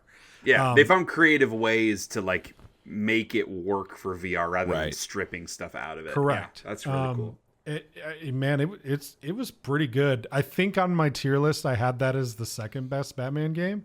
I really liked it. Genuinely made me feel like I was Batman. Like it was very, very, very cool. I'm Batman. I've not played anything on that headset or even put it on since I stopped playing that. Yeah. But you know what? How much was the game? It came with the headset. Okay, yeah. So you only paid $300 for it, plus tax. Correct. Well, and Solid. You got like a gift card thing. I got like a $70 Amazon credit. Right. With it. Okay. So there's a little bit of a rebate there on that. So basically, they paid you. Almost. I mean, yeah. Yep. And I got to make a funny bit out of it, so that's really, Well, and in all seriousness, it sounds like it's actually a really good game. Right. And totally. It reviewed really well also. Yeah, 100%. I just want to be clear, though, really fucking stupid for VR games to be limited to a specific headset. Yes. It is exclusive to the Meta Quest 3. That's the dumbest thing that you could do in that market, because that market needs, multi-platform in order to succeed. So it's really dumb to, limit that. That being said, it is a very good game. So. Yeah. Well, you finished the Batman games and have since moved on. We can move on. Now, we finished the playlist, everything we've been playing, move on to our critical hits. And Cody, it makes sense to start with you with your big topic, because after finishing Batman, you said, this is not enough. I need to sign on to play all the games in other things like a crazy person. Mm-hmm. So that's what you've been doing since then also. It's sort of this whole time we've been going back and forth. I at least have tried to juggle two of them so I can go back and forth, especially since the ones I'm playing are long series and they have a lot of games in them. I want to really relish them, and I'm trying to do games that I either haven't played in a long time and want to re-experience, or just haven't played at all. So these two that I'm currently still on are kind of a mix of both of those. Yeah.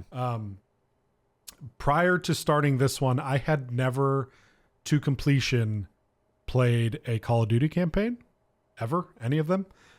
So I am playing through all of the Call of Duty games. Hell yeah, man! There's some good shit in there. There's some really good stuff in there. I found how far are you? Like, what are you up to? I've just did it's probably going to get worse. Well, you have Vanguard and then all the Black Ops, and that's it, right? Vanguard and all the Black Ops. Okay. Oh, so you're not playing them in like release order? I see. He was except for Black Ops. Yes, everything except for Black Ops. Okay. Just because I wanted to end with the new one, and I wanted to progress through that. So I played everything else. I was surprised by how much I enjoyed like the very first ones, like the PC only Call of Duty 1. Like, that game holds up so fucking well. Yeah. It is so good. Yeah. So good. And the DLC, or the like expansion pack that they released for it, really good. Yeah. Some of those first games. Is the first one the one where the main character looks like Tom Cruise, or is that the second one or the third one? One of the Call of Duties, the character you play as looks exactly like Tom Cruise. Maybe Big Red It might one. be Call of Duty Tom 3. Cruise it's or Call Tom of Duty Hanks? 3. Okay. Tom Cruise. Look up Call of Duty 3 and tell me that isn't Tom Cruise on the front cover. That's my new Tom Cruise. I can see it. Yeah, for sure. I can see it. Anyway. I mean, all those early like World War II games are pretty solid for the most part. I don't remember where I've ranked all of them, but I've really enjoyed World War II. I think is my number one right now. Yeah, that the game new one. Interesting. I really, really like that game. It's really good. It's seriously like playing a Band of Brothers movie. It's straight up. It's very good. I wasn't as big a fan of that one. Like, I didn't think it was like terrible, but it didn't, because that was in my, like, I had skipped many of the Call of Duties in recent years, and that was sort of the one. I think Kyle, you and I were like, we're gonna play this. We're both gonna commit to jumping back in, and I was just pretty underwhelmed by it. Huh? Because I mean, there's even like a Captain Spears character. Yeah. It's like very much like that character from Band of Brothers. And there are sequences that are also very similar to there are stuff great from the sequences. show. I mean, there are great sequences in any Call of Duty campaign, but I think like overall, it didn't bring the nostalgia of the early CODs that I was hoping it to have brought. But yeah. But yeah, I've been also like largely I've been surprised by how much I've enjoyed those, and I've missed out on quite a bit as well through the years. But the sort of the goal with this one specifically was, all right, I want to play them all so that when new ones come out, I have some frame of reference to compare them all to, because that's why I've never played any of them, is just because I feel like I might be missing something by just jumping into a random one. Right. But yeah, I've enjoyed the lot of them so far. I think the worst one is probably so far is Ghosts. Ghosts is pretty bad. It's really, really bad. Yeah. I've not played that one, but I feel like that's sort of the consensus. Yeah, is it's that one's so worse. forgettable and bad. I also didn't love either of the Infinite or Advanced Warfares. Yeah. Didn't much care for those. I think Call of Duty is best when it's not doing the future shit. Either modern or like historical, I think is where it needs to live. And then the other one I'm doing concurrently with that are the Assassin's Creed games. I've never replayed an Assassin's Creed game, I think, in my life. They're usually a one and done sort of deal. Right. So I am in that one. I am currently on 4, which is one of the higher regarded ones. Hell yeah! I'm still very early on in that one, but I've played 1, 2, Brotherhood, Revelations, 3, and Liberation, which is sort of like the 3 handheld one that the female black assassin. 1 does not hold up. I wouldn't think so. I have really good memories of really like 1 is like the gold standard, for some time. It is pretty simple. It is really just you go to your I forget his name, but like the assassin leader, he gives you a person to go kill. You go talk to the den leader near him, you go kill him, and then you do that 9 times. That's it. That's the game. There's not much more to it. There's a really annoying mechanic in 1 where to like knock you out of stealth, they would have like drunk guys or like just asshole guys who would just run into you and knock you over. I mean, just like so annoying. And that was their difficulty ramping as it got later into the game. There would just be more of those guys. Yeah.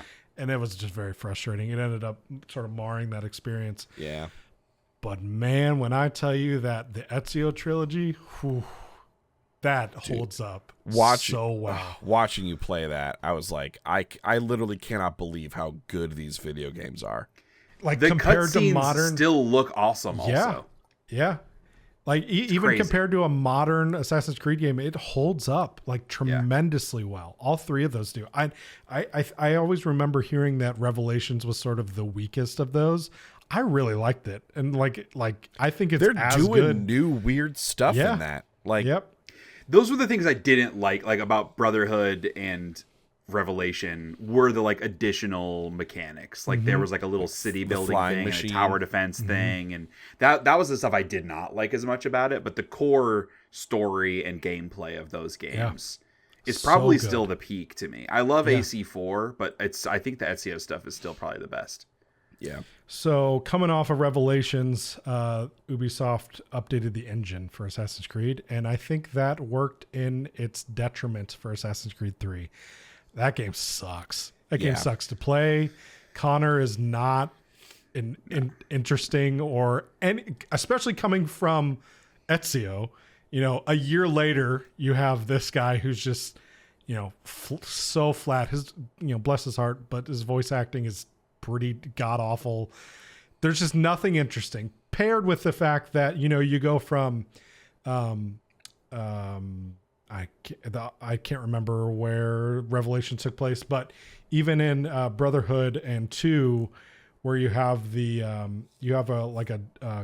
not a concrete jungle, but you have a lot of buildings to parkour through, and then you go to the American setting in 3, and there's like if you're in Boston, there's some buildings to jump, but largely you're in a forest running around, and there's like tree parkour, sure, but it's not that interesting. It's like the same 10 trees. Yes. Yeah.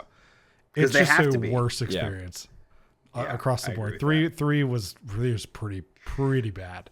Was 3 still the Desmond story, or did that wrap up with Revelation? 3 still Desmond. 3 is still Desmond. Because 4 is still like a Desmond ancestor, but 4 is the Abstergo as a video game company thing. I remember that, which was terrible. The first person stuff. Yeah. Yes. Yeah, because the Desmond, like the real world story, the Desmond thing was always fun. It never really went any satisfying places, but I liked that component of those early games. And since the Desmond thing stopped, all of that has been dog shit. Yeah. Every different attempt they have tried has been terrible. Yeah. To the point where they've kind of given up on that in some ways, but they still do a little bit of it, and that's almost even worse. The sequence in Revelations, I think it is, where like Desmond is fully awakened to his assassin ancestor power stuff, and like Desmond is doing cool parkour assassination stuff. That was a cool culmination, but they don't give him a meaningful resolution. Yeah, sure. Yeah. 2 more points to make on Assassin's Creed. A takeaway from what I've played so far, I think they need to go back to not being afraid to use the same assassin character across multiple games. I think that's part of the reason why the Ezio trilogy is as good as it is. It's because he's fleshed out over 3 games, and a long period of time passes from the beginning of 2 to the end of Revelations. Like he's old by the end of Revelations, where he's spry and young at the beginning of 2. So I think it would benefit them from, not shying away from carrying a character over. Maybe they're sort of like in the Ezio trilogy, they go from a different city or country and go somewhere else to sort of, diversify the environments and whatnot. But I think having that sort of continuity is what I feel like maybe Assassin's Creed as of today is missing, that it maybe had a lot better back then, that helped it back then. And then the other one, the last point I have about Assassin's Creed here, I think it was at the end of Brotherhood. What is her name? I can't remember the character's name, but it's the blonde chick that's played by Kristen Bell. Yes, Bell. Kristen Bell. Yeah. Yep. She's killed. Ezio's like under control, or not Ezio. Desmond is under control and stabs her, kills her.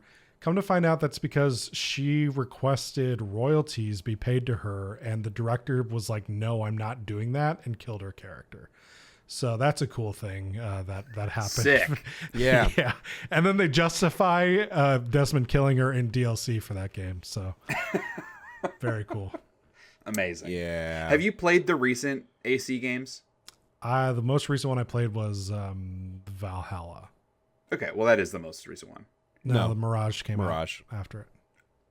I forget about Mirage. Yeah, I haven't played that one. Yeah. Although maybe after playing, especially the recent ones, Mirage might be refreshing because it's more like more like the original I'll be curious to see. Right. For sure. Yeah. And it's less huge. Yeah. Yeah. Yep. So yeah. Sweet. That's yeah, excited to hear. I mean, I love that series. In particular, like Origins and Odyssey, those were my, I referenced Avowed as like a turn off my brain game. Those were my turn off my brain games. Oh yeah. Especially like during COVID. I put over 100 hours into both of those games just because It's easy too, man. Yeah. When you don't want to think. So I have a special place in my heart, even for those. Valhalla was not my favorite. Yeah. But Yeah, I couldn't do it. Well, sweet. Kyle, what are you bringing? What's your critical hit Oh, for man. this month? Would it surprise you at all, or anyone listening at home, that my critical hit has to do with Resident Evil 4? No. Shocker. So, in my quest to obtain a lot of physical games media, it's only natural that I seek to collect as much physical Resident Evil 4 paraphernalia that I possibly can. Gaming paraphernalia. I found at Torg, a retro gaming convention last year, I found this, which is a red steelbook case. This was a GameStop exclusive limited edition for Resident Evil 4 on its initial release. It's a tin. When you open it, it has this fun little Brady Games booklet that has information on all the Resident Evil games up to that point. Resident Evil 0. It does them chronologically. It's like Resident Evil 0, the Resident Evil 1 remake on GameCube. And then it has like a little thing at the end where it talks a little bit about like, here's the intro to the story of Resident Evil 4. Presumably like for people to read to catch them up on the story. It also has a cool little lithograph of Leon looking cool, and then a GameCube copy of the video game. Now, there's an additional piece to this puzzle, which is the core of my critical hit for today. Mm-hmm. When you pre-ordered this, the day you pre-ordered it, you would also get this, which is a Resident Evil 4 preview disc. And this contains a playable demo for Resident Evil 4 on the GameCube. Fucking awesome. I had no idea this existed because when you and I got our GameCube, Shay, I think Resident Evil 4 was already out because we were late to the GameCube party. Okay. And so like I had no chance to get this or even know about this. Yep, here it is. There we go. Sorry for the audio listeners at home. You don't get all this. Head to the YouTube channel, head to the YouTube channel youtube.com/@PartySelectPodcast. We have timestamps. It's very convenient. Now, I will say this does say not for resale on the bottom. So someone broke the law in selling this to me. I played this demo. This disc contains trailers for like all the games that are in that little booklet, like Resident Evil 0, the 1 remake and 3 and stuff. So it has like a little bit of kind of the same functionality of what you got in the tin, but obviously the biggest thing is the actual demo that's on the disc. So the demo plays up through the village fight, but there are some really interesting differences in the demo versus the final release. So like you get the first, sorry, I need to cough real quick. Sorry, I'm just dying. I apologize. We're 3 hours in, man. I know. This is rough on my throat. Game about digging a hole. Rough on my throat. Nice. I could send you some files for my computer. for my MetaQuest 3. Interestingly, the inventory is like a list. It's not the attaché case. Weird. Yeah, so they didn't have that. And sometimes when you go to pick stuff up, like sometimes you get the pop-up that tells you what it was. Other times you would just like pick up the item. I don't know if that was like a bug or if they were like missing certain like 3D models for items, so they just weren't playing them. Like the cutscene still plays at the beginning with the cops in the car and stuff. They still have the line when you approach them. Where they make fun of you. There's still like you walk into the house, like that all the sequence of events are the same. You save the dog, all that stuff the same, but you can use the binoculars at any time. So in the final game, there are only like a couple locations where you can actually use them. It's a weird functionality for them to pull out because like the ability to, like, some of those areas you go into in the game are very large, and it's like the ability to use the binoculars and like scope out where enemies are kind of would be like super helpful. Yeah. I think they maybe pulled it out because eventually you just have a sniper rifle with a scope and it serves kind of the same purpose. But it was like this extra piece of kit that, like, I guess they didn't want to get rid of completely, so they use it early on in the game, kind of around like you might not have a sniper rifle. I guess they use it for like a couple story beats. The first of which is optional, which is like on a button prompt when you enter the village, you can load up the binoculars. But it was just weird to like have that feature, see that like removed in the final game. The map is different. The map looks a little more like hand drawn instead of like computer generated. And the biggest change was in the village fight. So in the final game, in the village fight, when you enter the house, the 2-story building, a cutscene plays and the chainsaw guy shows up. If you never go in the house, you never fight the chainsaw guy. So I had this strategy of don't go in the fucking house. Then you don't have to fight the chainsaw guy and use all your shotgun shells. You could just pick the shotgun and the grenade up after all the fighting's done and save that for later. That's always been my strategy at the beginning. In this, he just shows up on a timer.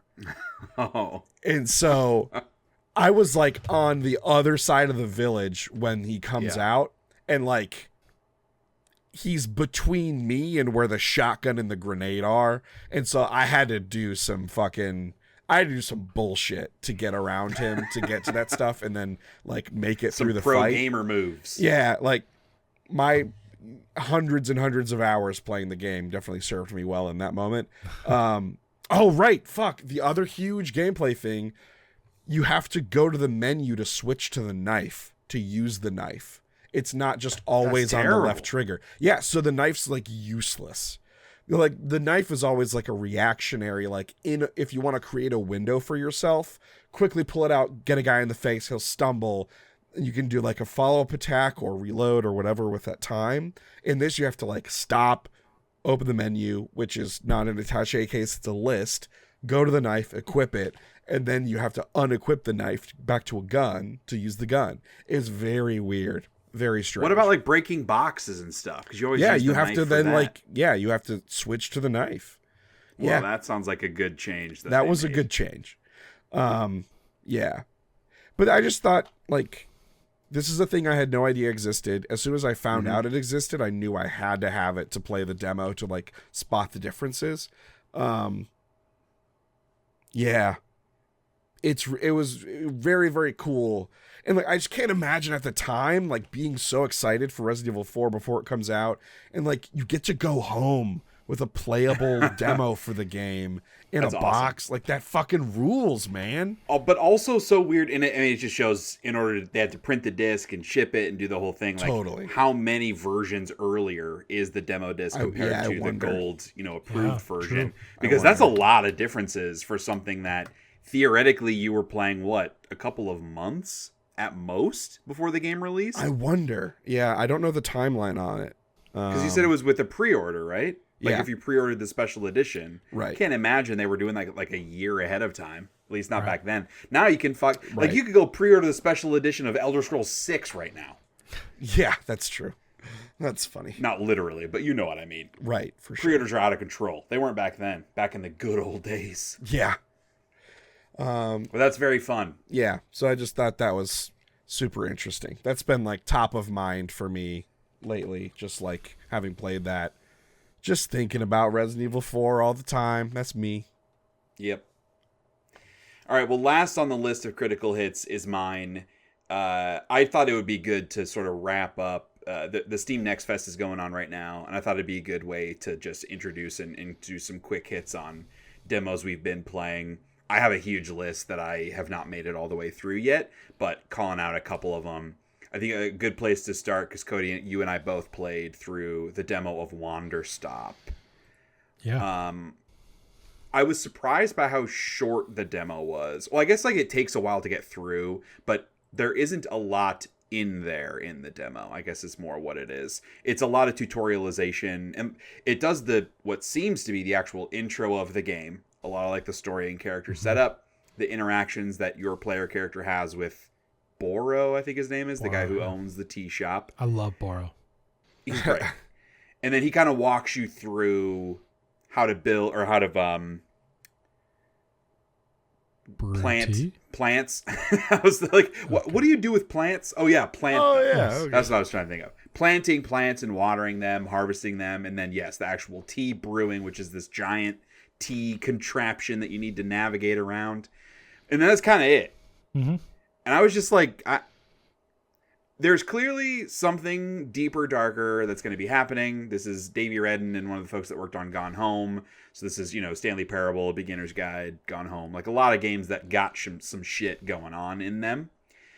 None of that is really presented in any meaningful way in the demo. Like if you just played this demo and you had no idea about it, there would be no inclination that there's maybe a twist, right? Yep. And taken at face value, I just got to be honest, like I found it to be very boring. I just didn't find a lot of the mechanics that engaging or interesting. Okay. They're all pretty shallow. And the actual like tea brewing is you just like you climb up a thing and then turn a knob, or you hold a pulley. You're not really doing anything to succeed or to make it better. And maybe that unlocks later on, or maybe it's just meant to be a super cozy, chill thing, which is fine. But I found myself pretty disappointed knowing who made this game by what I played in the demo. I firmly believe that is intentional. Maybe I'm just gaslighting myself, but I absolutely would believe you. Not would. Like, I could absolutely see that being the case. That's a bad strategy. Because people like us that know them will think that. Yeah. And then buy the game and explore. Or they'll be like me and they won't be convinced that actually is there. And then that demo turned me off. A person who was a surefire sale for this game turned me off.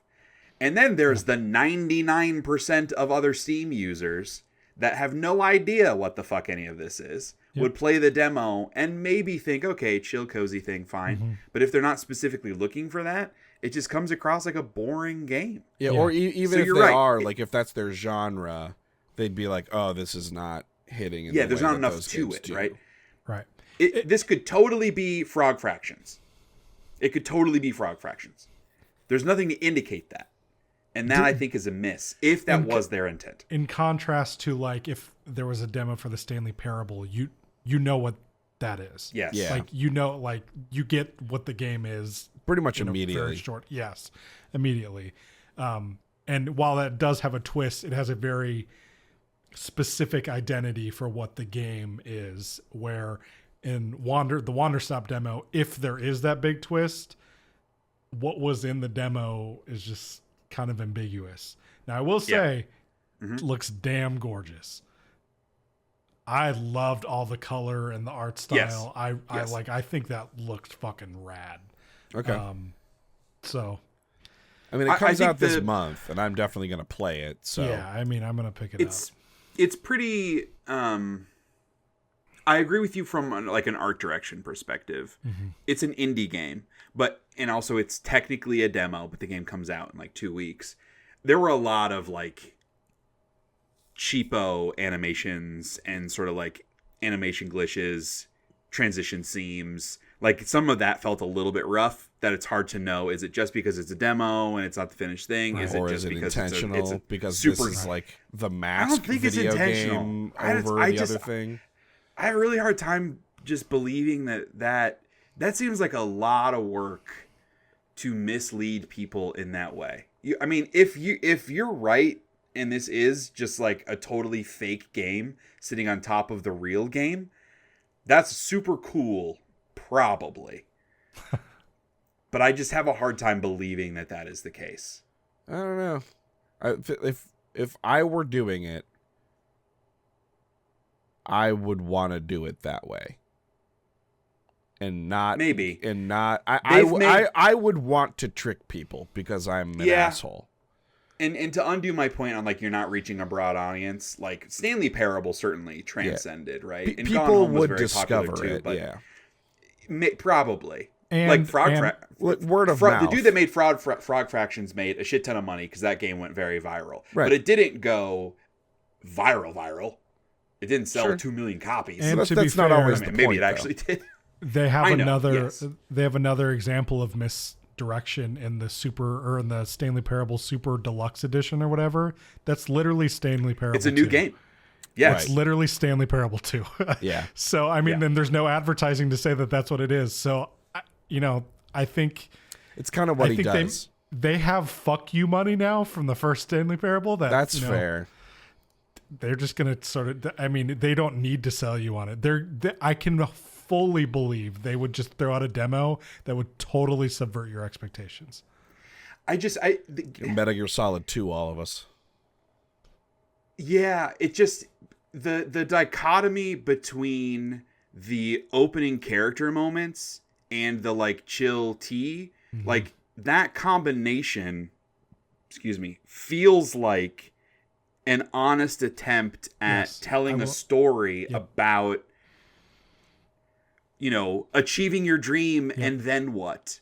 Or failing at something and picking yourself back up, or just like sports or whatever metaphor you want of you were at the pinnacle and then at a certain point your body fails you and you can't do what you used to be able to do. Because the entire setup is she's this warrior, she becomes the best warrior there is, the fighter. And it's talked about in very generic terms, which I think maybe leads to your point, Cody. Because I remember seeing the opening thing and the way she's talking about it sounded like someone who's never been a warrior fighter before talking about being a warrior fighter. Mm-hmm. And then there's a whole thing where she starts losing and she can't win. And so she's trying to track down this master to teach her how to be great again. But she's like getting tired all the time and she can't run through the woods. She can no longer pick up her sword. So there's definitely something going on with the character.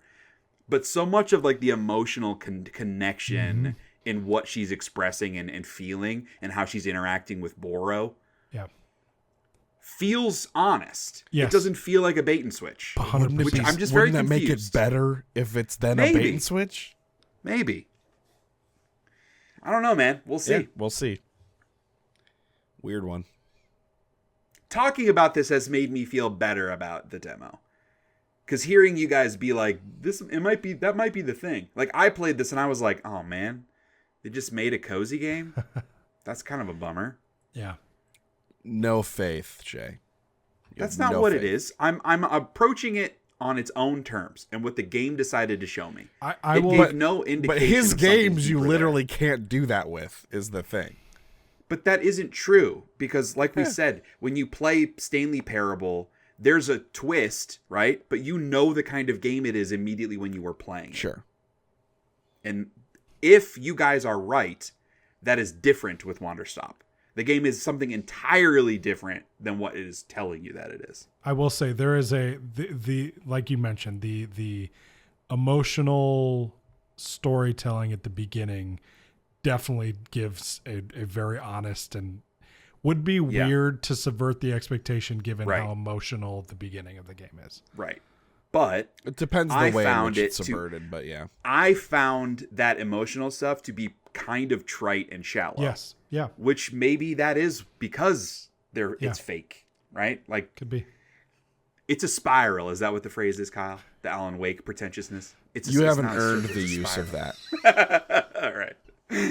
Next on the list, another one that Cody and I both played, Wheel World. I actually checked this out, Cody, because you recommended it. How about you kind of give us the elevator pitch for Wheel World? Yeah, it's a game that loves bicycling, and it's like it's a world where all the characters are all about biking. It's like a bike RPG. You level up your bike. You can customize your bike with new pieces. It's got a fucking rad soundtrack. Yes. Everyone's just all about biking, and it's pretty great. It's got a funky art style. It's made by a married couple who are all about bikes. Hell yeah! That's you what can they love doing. My favorite part was the world and Yes. the people and how Yes. the entire culture is centered on bikes. Yes. Their vernacular, their art, their interactions, all they talk about are bikes, and that's just very cute to me. Yes. I don't know shit about bikes. I don't care about biking. I find most people that are hardcore into biking annoying, but in this video game, Yeah, but that's it in a was world very with appealing. cars, Shay. That's true. In a world with No cars. cars, This is people Wheel who World. love That we've seen. In a world with cars, people who love bikes suck. In a world without cars, now we're getting to the real conversation. people who love bikes makes a lot of sense. Yeah. Yeah. If cars had never been invented, would bikers be the heroes of our society? Because they're We'll explore not this in and We're more ours. asking. on our new podcast, 3 straight white dudes pontificate about nothing. Yeah, I loved the vibes. I loved the world and the characters. I really liked the art also. It kind of has a little bit of that cel-shaded, harsh lines. It reminded me visually of Sable with a lot more color to it. I ended up not exploring a lot in that first area that you're in because it was like, hey, here's this bridge to the big city and the big world to go explore. And I was like, sick, dude, I'm going to cross the bridge. And I did. And that was like, all right, demo over. I was like, oh, okay. Was I supposed to not have done that? Like, that seems like a weird thing to do. Did you run or bike around No, the I first stopped area? after the race. Okay. Well, yeah, immediately after that first race, I went across. I will say, and again, it was less than 20 minutes. Yeah, right. In that 20 minutes, there's not a lot to it. You can upgrade your bike and do all the things. The actual racing, you can drift, you can whatever it's called. I feel like Is that what generally that the is? biking feels pretty good. I mean, In fairness, which I wrote this as a note, to qualify all of my statements about the game, this ran like ass on my Steam Deck. Okay. Straight ass. The frame rate was terrible. The controls felt really bad, and I think it's a lot of because as I'm trying to like move the camera and it's like stuttering as it goes. So take my gameplay criticism with a grain of salt. But it's more about if it's just exploring to find new bike parts and then racing, that's not a lot. Because there are places to go and like shrines and all this stuff, but there isn't, your character just like wakes up and walks up to a shrine, and then like this ghostly skeleton head is like, yo, my soul's trapped, help me out, ride this bike. That's a pretty cool like setup for the premise. Sure. But the game doesn't really explore that in the demo, to be fair. So yeah, there could be more when it comes to that stuff, but yeah, vibes based, strong. yeah, big time. All right, next on the list is Fellowship. Yeah. So Fellowship is, I'll be honest. This game is for WoW, World of Warcraft sickos. It is just World of Warcraft, specifically WoW Dungeons. It is a game that is just WoW Dungeons. And when I say WoW, it is as close as you can be to WoW legally, I guess. Maybe. I mean, Yeah. look, like we don't know what Blizzard's gonna do. I mean, in every it is it's specifically modded WoW, like the sort of core add-ons or mods that people put onto WoW to like track damage and Right. UI elements. They've sort of incorporated that into their actual game. I mean, it is so familiar that you pick up the controls and you know exactly how to play if you've played World of Warcraft at any time in your life. It's a four party member based, sort of grouping matchmaking.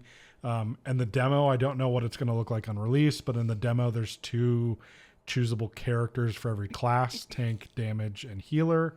At the end of every dungeon you do, these dungeons are maybe 10 to 15 minutes long.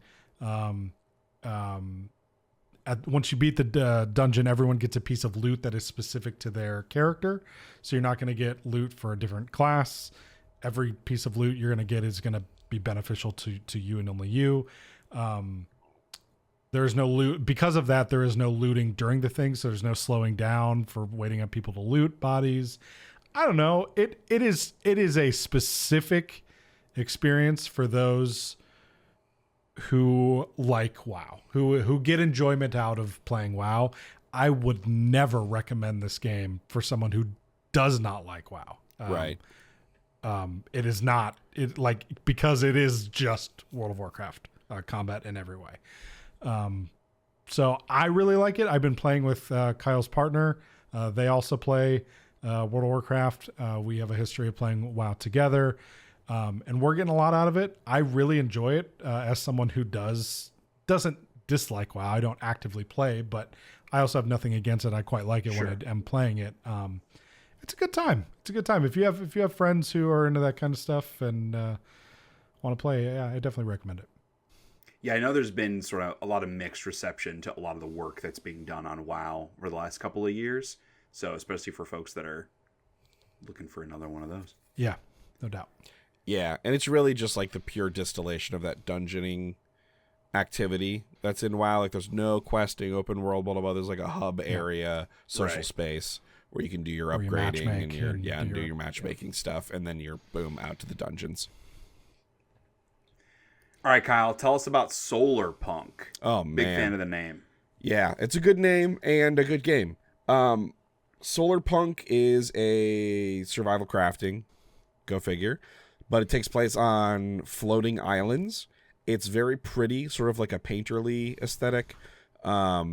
It's also, I didn't realize it was going to have elements of like automation in it, which is another box that I enjoy when it is checked. Because it starts out and it's very rudimentary, like pick up some stones and sticks from the ground and make an axe, and then chop a tree, and then make these workbench things, and start making these other things, and plant some seeds so you have food. It's like got all that stuff, and then you discover like this crashed airship on your island once you start exploring a little bit more. And you use that to create like a dock and your own airship, and then you can start flying around to other islands. And one of the islands in the demo, there's nobody there and it's closed, but you get like a smattering of like solar panels and like a wind turbine and some other, like a drill you can use to drill for resources.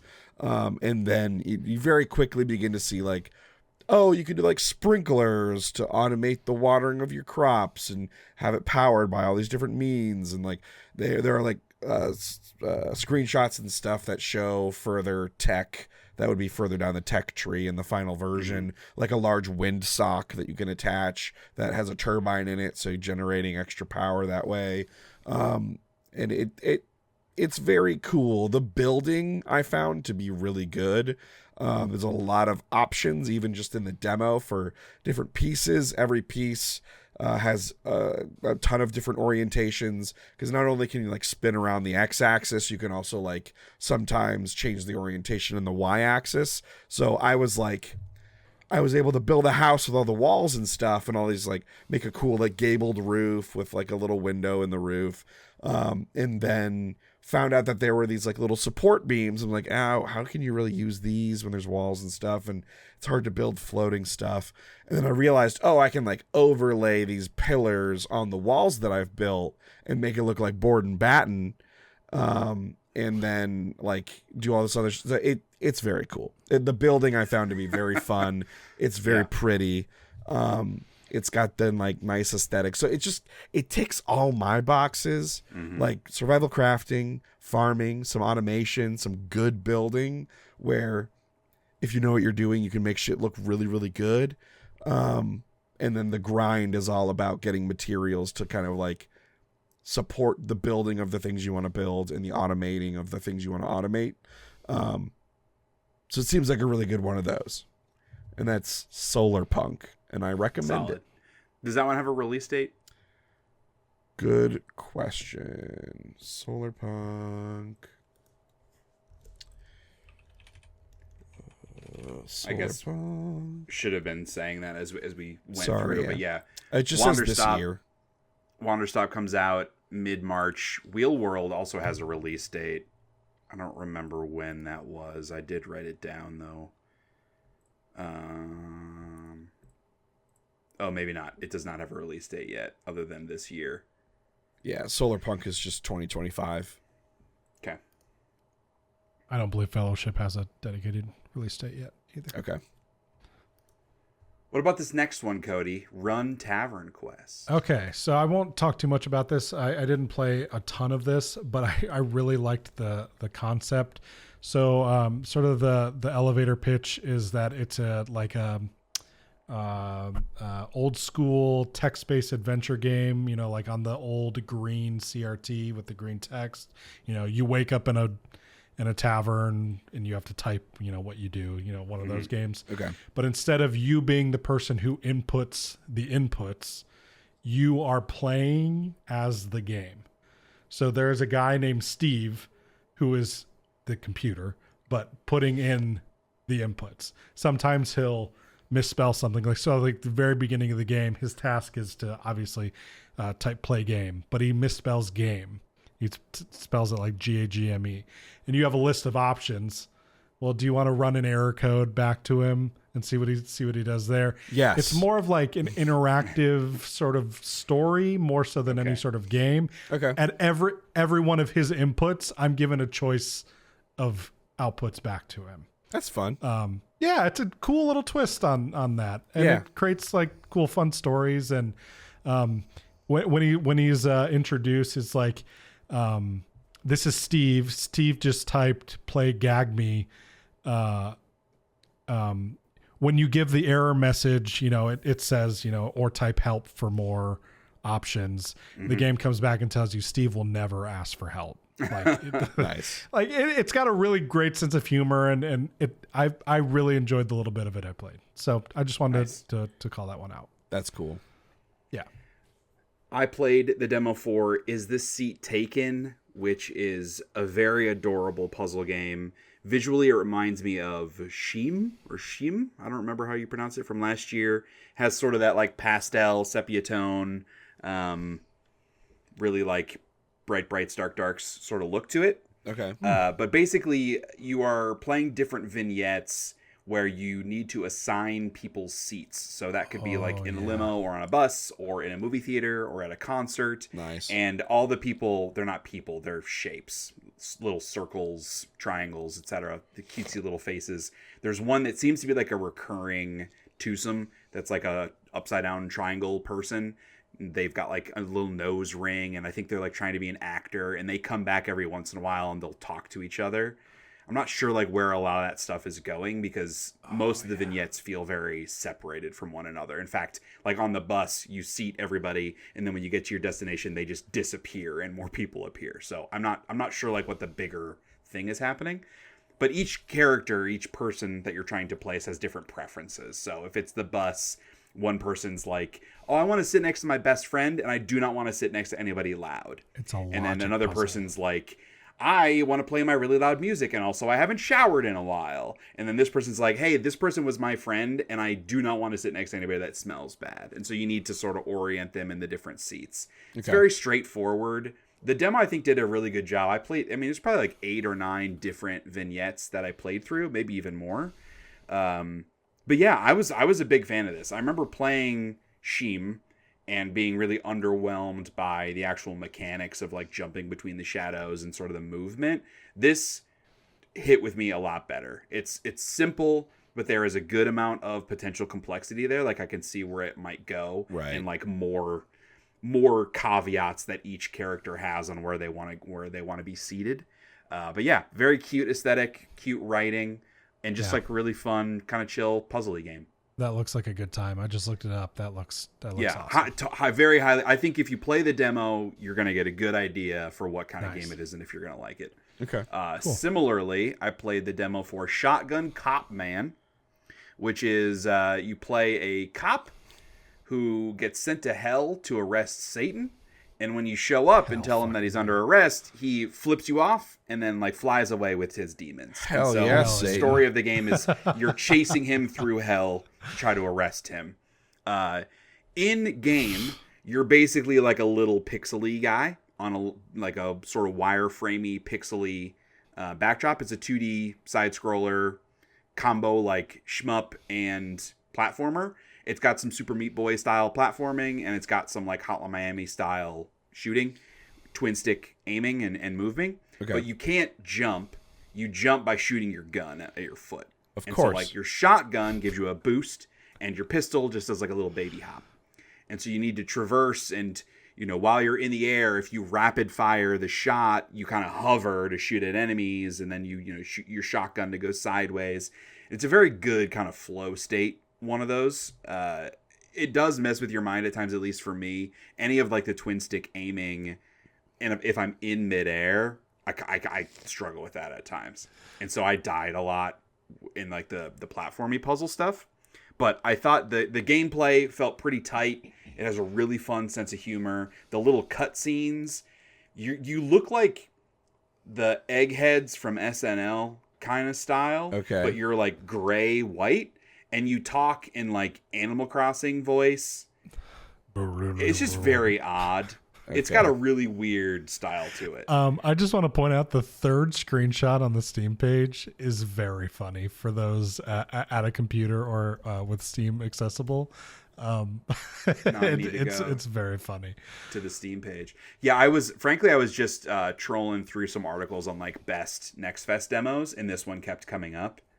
So this is by the people who did My Friend Pedro, which I believe is a sort of a similar... That makes sense. Yep, because it's very similar. Okay. That's a side-scrolling, very similar style game. Yeah, that screenshot is a good example where he's saying "fuck you, shotgun cop man." It's just Satan flipping you off.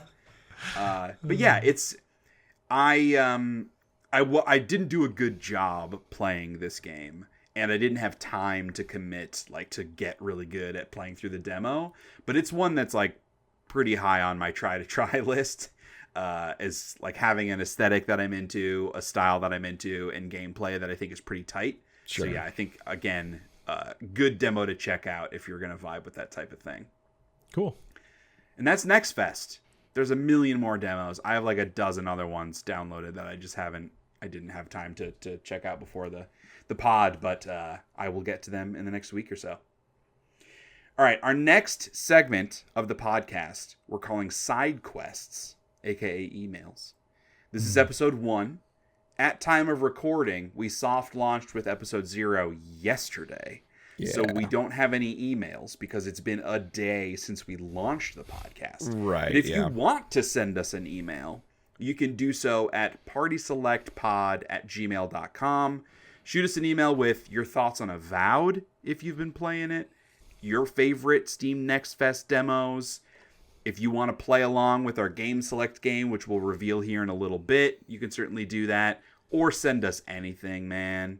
Did you pre-order Resident Evil 4 and get the preview disc? I want to find out. Maybe you did. We want to know about it. You can also, if you're watching on YouTube, feel free to drop a comment. We'll scroll through those and take any good questions from the comments there. But emails are easier to track. partyselectpod@gmail.com is the email address. What's the email address? partyselectpod@gmail.com. Thank you in advance. We'd love to hear from you. Next, our games of the month. This is not comprehensive every video game coming out in March. These are the ones that we care about because it's our podcast. Yeah. Right. Going chronologically through the month, on March 4th, the day after this podcast launches, Nights in Tight Spaces, which is hitting PC. I think it's coming to some consoles at a later date. This is a very cool sort of comic booky style visuals, like a strategy RPG, a lot of like XCOM energy with placement and sort of moving characters around different character classes with movesets. It's just got a cool vibe to it and really like in-depth mechanics. I don't tend to go for those types of games, but this one really has my eye because of the visual style. Wow, yeah, looks that is pretty really cool. dope. Yeah.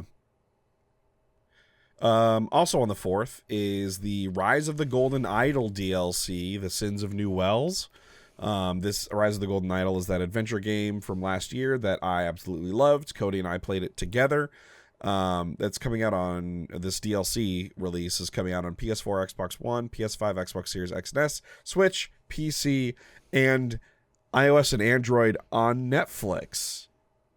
Also, maybe Netflix TV apps, maybe. So literally everything. You can't play it on your refrigerator yet. Yeah. Well, if your refrigerator has Netflix, maybe you can. I don't know. Do they have Netflix fridges now?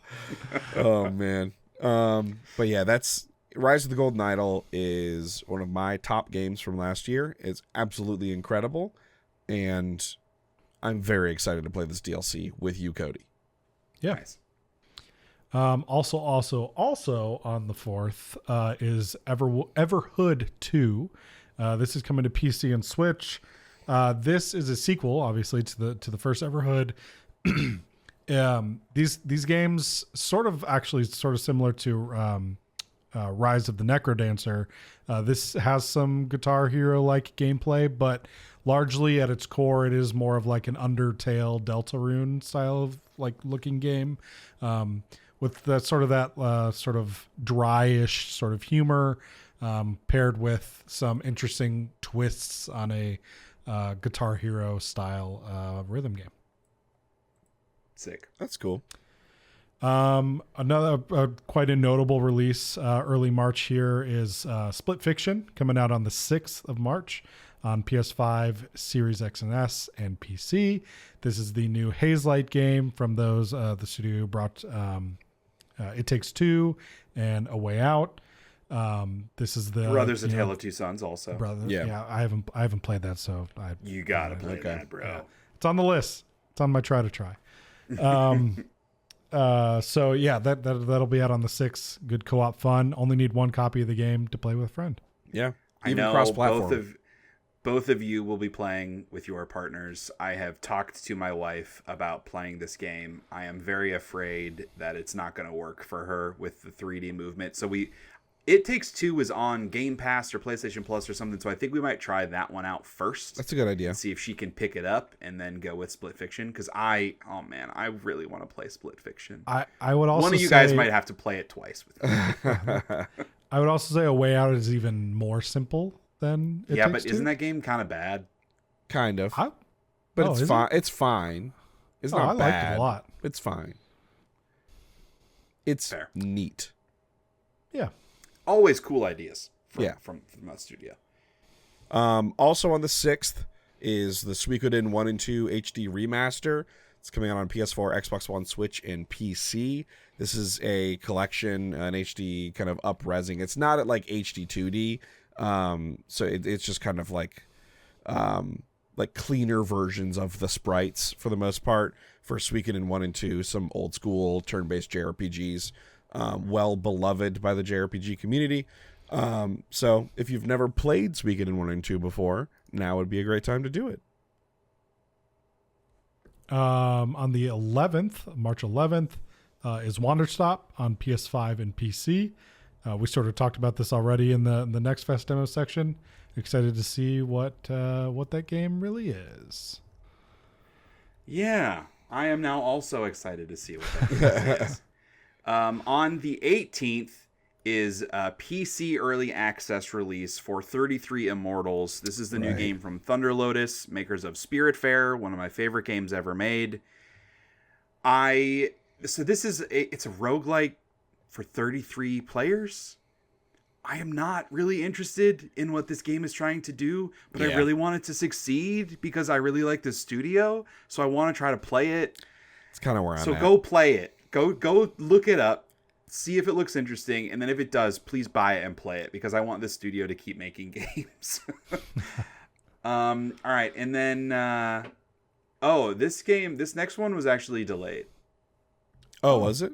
Yeah. So originally, Lost Records Bloom and Rage Tape 2 was supposed to come out on the 18th, and I just looked it up because I was like, wait a second, and it was delayed to April. Oh, wow. But you can play Tape 1 right now. It's on PlayStation Plus, and I think coming to Game Pass soon. All right, well, hey, GameSpot has not updated their list of game release dates then. Yeah, I just Googled it, and it was delayed. Yeah. Bummer. Okay. Well, then that is a bummer. On. And a trend for Don't Nod, unfortunately. Yeah. Oof. On the 20th, we have Assassin's Creed Shadows, the next entry into the Assassin's Creed franchise, releasing on PS5, Series X and S, and PC.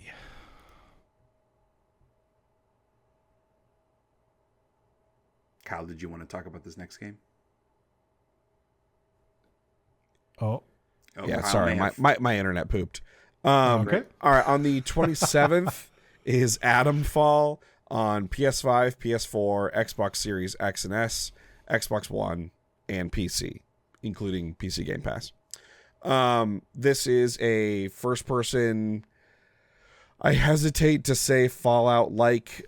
It's definitely post-apocalyptic. I think it's going to be more in the vein of like a BioShock in terms of its scope. Yeah, Atomic Heart-like.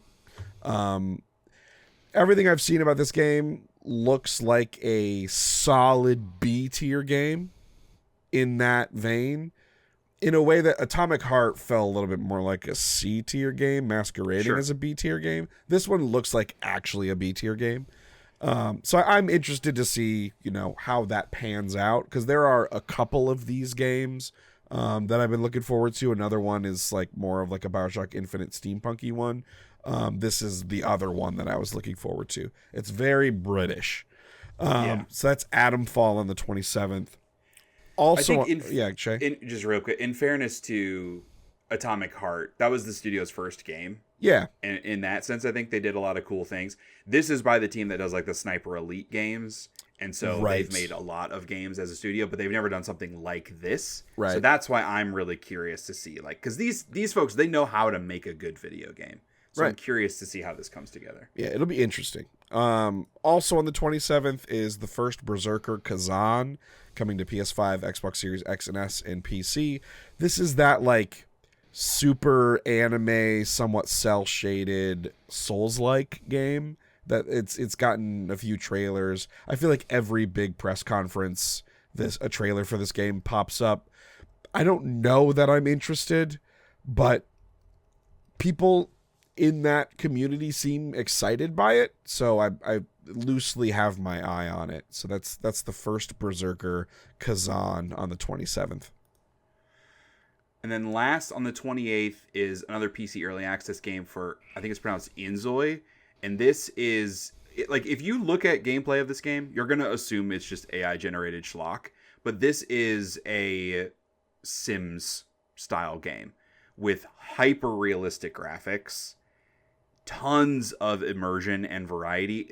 I wanted to call this out because if this game is real, it looks incredible.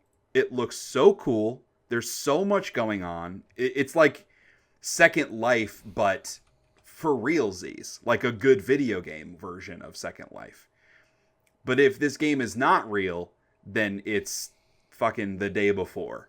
And I feel like there's no real in between there. So I mostly just want to pay attention to when people start playing this and see what happens. Because this game could be a complete scam. It is or their it could first be game. Yeah. Usually not a great sign. Approach with skepticism. Yes. But it does look amazing. If it's a real video game. Right. Big if. We'll find out at the end of March. Unless they delay it, which is probably another sign that it's not a real video game. Yeah. Especially if they delay it like a week before it's supposed to come out. Or a day before it's supposed to come out. The day before. Sorry, we got sued. We have to wait. And yeah. What a nightmare. All right. That's a lot of stuff coming out in March. Yeah. As I mentioned at the top, with Avowed as our first game select choice, we have another game select choice for what we'll be playing in March that we would love all of you to play along with us if it's something that you're interested in. Don't go out and buy a video game just to play it with us. No. Don't do that. Yeah, no, maybe someday when we can literally play video games with you all, that would be a fun thing to do. Oh. But asynchronous playing video games, no. So the game that we chose, I'm trying to remember what our process was for choosing this game. But I remember, at least for me, being like, okay, because I've been on the fence about it. I think both of you have higher hopes, maybe? Yeah. I don't know about expectations, but higher hopes for this game. So we're all going to find out together if these folks have it, because we're going to be playing some Assassin's Creed Shadows. Oh, yeah. Preview coverage has been exceptionally mixed. Yeah. Ubisoft does not have an awesome track record for any of their games of late, but not especially anymore. of Assassin's Creed. But yeah, man, when they first showed this, I was like, this seems pretty cool. 2 protagonists, samurai guy, ninja girl. That sounds pretty sick. I still think it seems pretty cool. It still seems pretty cool. Yeah. Is it pretty cool? Opinions vary wildly from people that have played preview stuff. But we're all going to find out together. The quality of the people playing the previews also varies wildly. That also varies wildly. Yes. So that is true. Hard to get a read on it. People I trust have not been impressed. But you guys wanted to play it, and so I agreed to spend money on this game. All right. Hooray. I am excited. It's a good forcing function. I was going to wait and read reviews and wait and see what you guys said about it and then be kind of late to the zeitgeist. But no more, man. I'm going to be right there alongside you guys, whether it sucks or not. Nice. I'm committing to it right now on this podcast. I will platinum that game. I don't care how good or bad it is. I will. You are crazy. Platinum it. That unforced... Milking the cow for all it's worth. Unforced potential error in saying that. You platinumed Odyssey also, right? I did. Yeah, I platinumed that one. Mostly just because I was like, I'm here. It's fucking fun. That game was just fun to play. It was fun to play, but there was a lot of stuff you had to do in that game to get the platinum. I love checking lists, though. So Ubisoft games do that for me. Long lists. Mm-hmm. So yeah, if you want to check out Assassin's Creed Shadows alongside us, we would love to hear your thoughts. Leave us a comment on the YouTube or send us an email to partyselectpod@gmail.com, and we'll include that next month when we kind of talk about that at the top of the episode. We'll do a similar intensive deep dive like we did with Avowed on this episode. So looking forward to that. Yeah. Good or bad, it is highly likely it will be very similar where we all feel very differently about that I can game. see that, yeah. I expect that game to be divisive. I hope that I'm the person that really likes it. Not that I want you guys to not like it. I call dibs on the one who doesn't like it. Yeah. I would prefer to like a video game that I'm spending a lot of time with, I guess is a fair way to say it. Yeah. All right. Before we get out of here, last thing we want to do every month on this flagship podcast is just set the stage for what you all can expect from us this month. We have lots of plans, lots of ideas, but these are the things that we know we're going to do. Hopefully this expands in the future. But for this month, you are currently listening to the flagship podcast, published on March 3rd. Maybe you're listening to this whenever. But later in the month, just a few short days after this episode goes live, we will be launching our Fantasy Critic Draft. Yeah. We talked about this on episode 0, but Kyle, do you want to give the elevator pitch for what the Fantasy Critic Draft is? Yeah, so Fantasy Critic is just like a fantasy league for football or whatever sport. Shay, Cody, and I each have our own fake game publisher that we are drafting games onto, and based upon the Open Critic score that it receives, we will earn or lose points, depending on how the scores end up at the end of the year for those games. So we pre-recorded our first draft, so it was before Avowed came out and all that stuff. So we've been holding on to it until we launched the YouTube channel and all that stuff for Party Select. So ourselves are slightly out of date, but like we're having conversations on there about like Avowed, Monster Hunter, other games that are coming out right now or have already come out, have ratings and stuff. So it's kind of fun to look back and see what we were saying prior to those games coming out with a little bit of like context for them.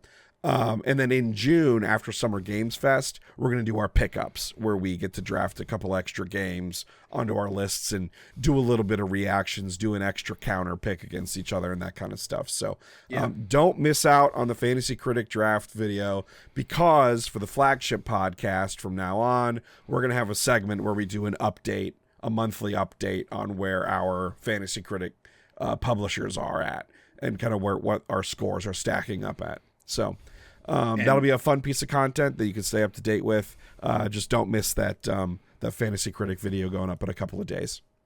And next month, that update will be very large because several games have come out since we recorded the Critic Draft. Like you said, Avowed, Monster Hunter, Citizen Sleeper, Kingdom Come Deliverance, 2, several other games that got drafted. So it'll be fun both for viewers and listeners, I guess viewers of the draft, knowing, this person just drafted this game. It didn't score as high as they maybe thought it would, or, they got a good value because it scored much higher than they thought it would.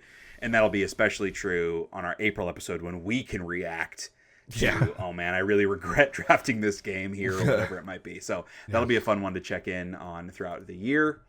And then in the middle of the month, we are going to do sort of for our retrospective, which we want to do a video and a podcast version of this one. This month, we are doing a retrospective on the best games of the 90s. So we will be bringing all of our picks and nominees from 1990 through 1999. And then we're just going to argue and fight and come up with the top 10. The best 10 games that released in that decade. That one will be very fun and very intense. Yes. I am sure. I have feelings about some video games that came out in the 90s. Hey, guess what? There are way more than 10 really good video games that came out in that decade. Yeah. that one's going to be tough for sure, but we're going to do it. And then we're going to round out the month towards the end of the month with a tier list. This will be a video on the YouTube channel only, and that tier list is going to be ranking the coolest looking video game consoles. Hell yeah. Not what has the best library or the best controller or whatever it is, which runs stuff the best. Just hey, does it look cool or does it not look cool? When it sits on your shelf, does it look cool? Yes. We are doing every video game console all the way back in the not literally a home PC, right? But any home console back in the 70s, early 80s, including all handhelds up until now, baby. So it's a very long list that will be very fun for us to judge the design of all these different gaming consoles, many of which existed before we were born, which is crazy. That's true. And that's what March looks like for Party Select. Obviously, the first Monday in April will be another flagship podcast where we'll then talk through our plans for April. We've already got a lot of ideas and stuff that we're working on. But that is the podcast. That is episode 1 of the Party Select podcast. Thank you all so much for listening. Kyle, Cody, thanks for hanging out. I almost didn't make it, brother. Yeah. Hopefully in a month, your voice is back to normal. It better be. I was going to say you're going to have time to recover, but we have several things to record in between now and then. Yep. So, hydrate, baby. Hydrate. Get a neti pot. Pour some I have a neti pot, water. Yeah. I had to do that a couple of times when I was unpleasant. in musical theater school. All the musical theater kids told me to do it. I'm good. And I definitely vomited the first time that I did that. Not fun. But we'll save that story for another day. But thank you, everybody, sincerely, for viewing, watching, listening, wherever you're engaging with this. This is a super fun thing that we're looking to build and expand on and kind of keep at it. And your support early on helps motivate us and feel like we didn't waste the last several months of our lives planning this out. If you want to help us out, pay it forward, you can subscribe on YouTube, leave us a comment, leave us a rating on this video. You can subscribe on your podcast service of choice. We'll have all the links in the descriptions wherever you are engaging with this particular episode. But the biggest thing that you can do is tell your friends. We're all gamers, right? Yeah. We like playing games with friends. We like hanging out and talking video games with friends. Here's a good excuse for you to do that. We were all forged in the fires of the boss battles. Kyle and I didn't even know Cody until he was a listener of this podcast, and he wrote us an email almost every month, and we became friends with him and invited him on the podcast to join us. That's just a lesson. That's just a lesson. If you annoy the people you respect enough, they'll eventually give in and then let you join them. See, the worst thing that you could have said right there is that you respect us, because that one reflects poorly on you. That you would respect us. That's true. And 2, puts us in a position of power to take advantage of that respect, which we will do early enough.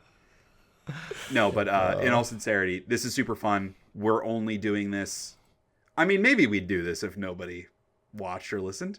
Maybe we would just hop on a call for 4 hours and just chit chat. But it's more fun if people like it, you know? So if you like it, tell your friends. They might like it too. Tell us if you like it.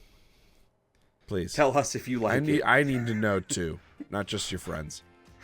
Yeah, I agree. PartySelectPod@gmail.com. Thank you so much for watching and listening, and we will see you in the next episode. Peace out.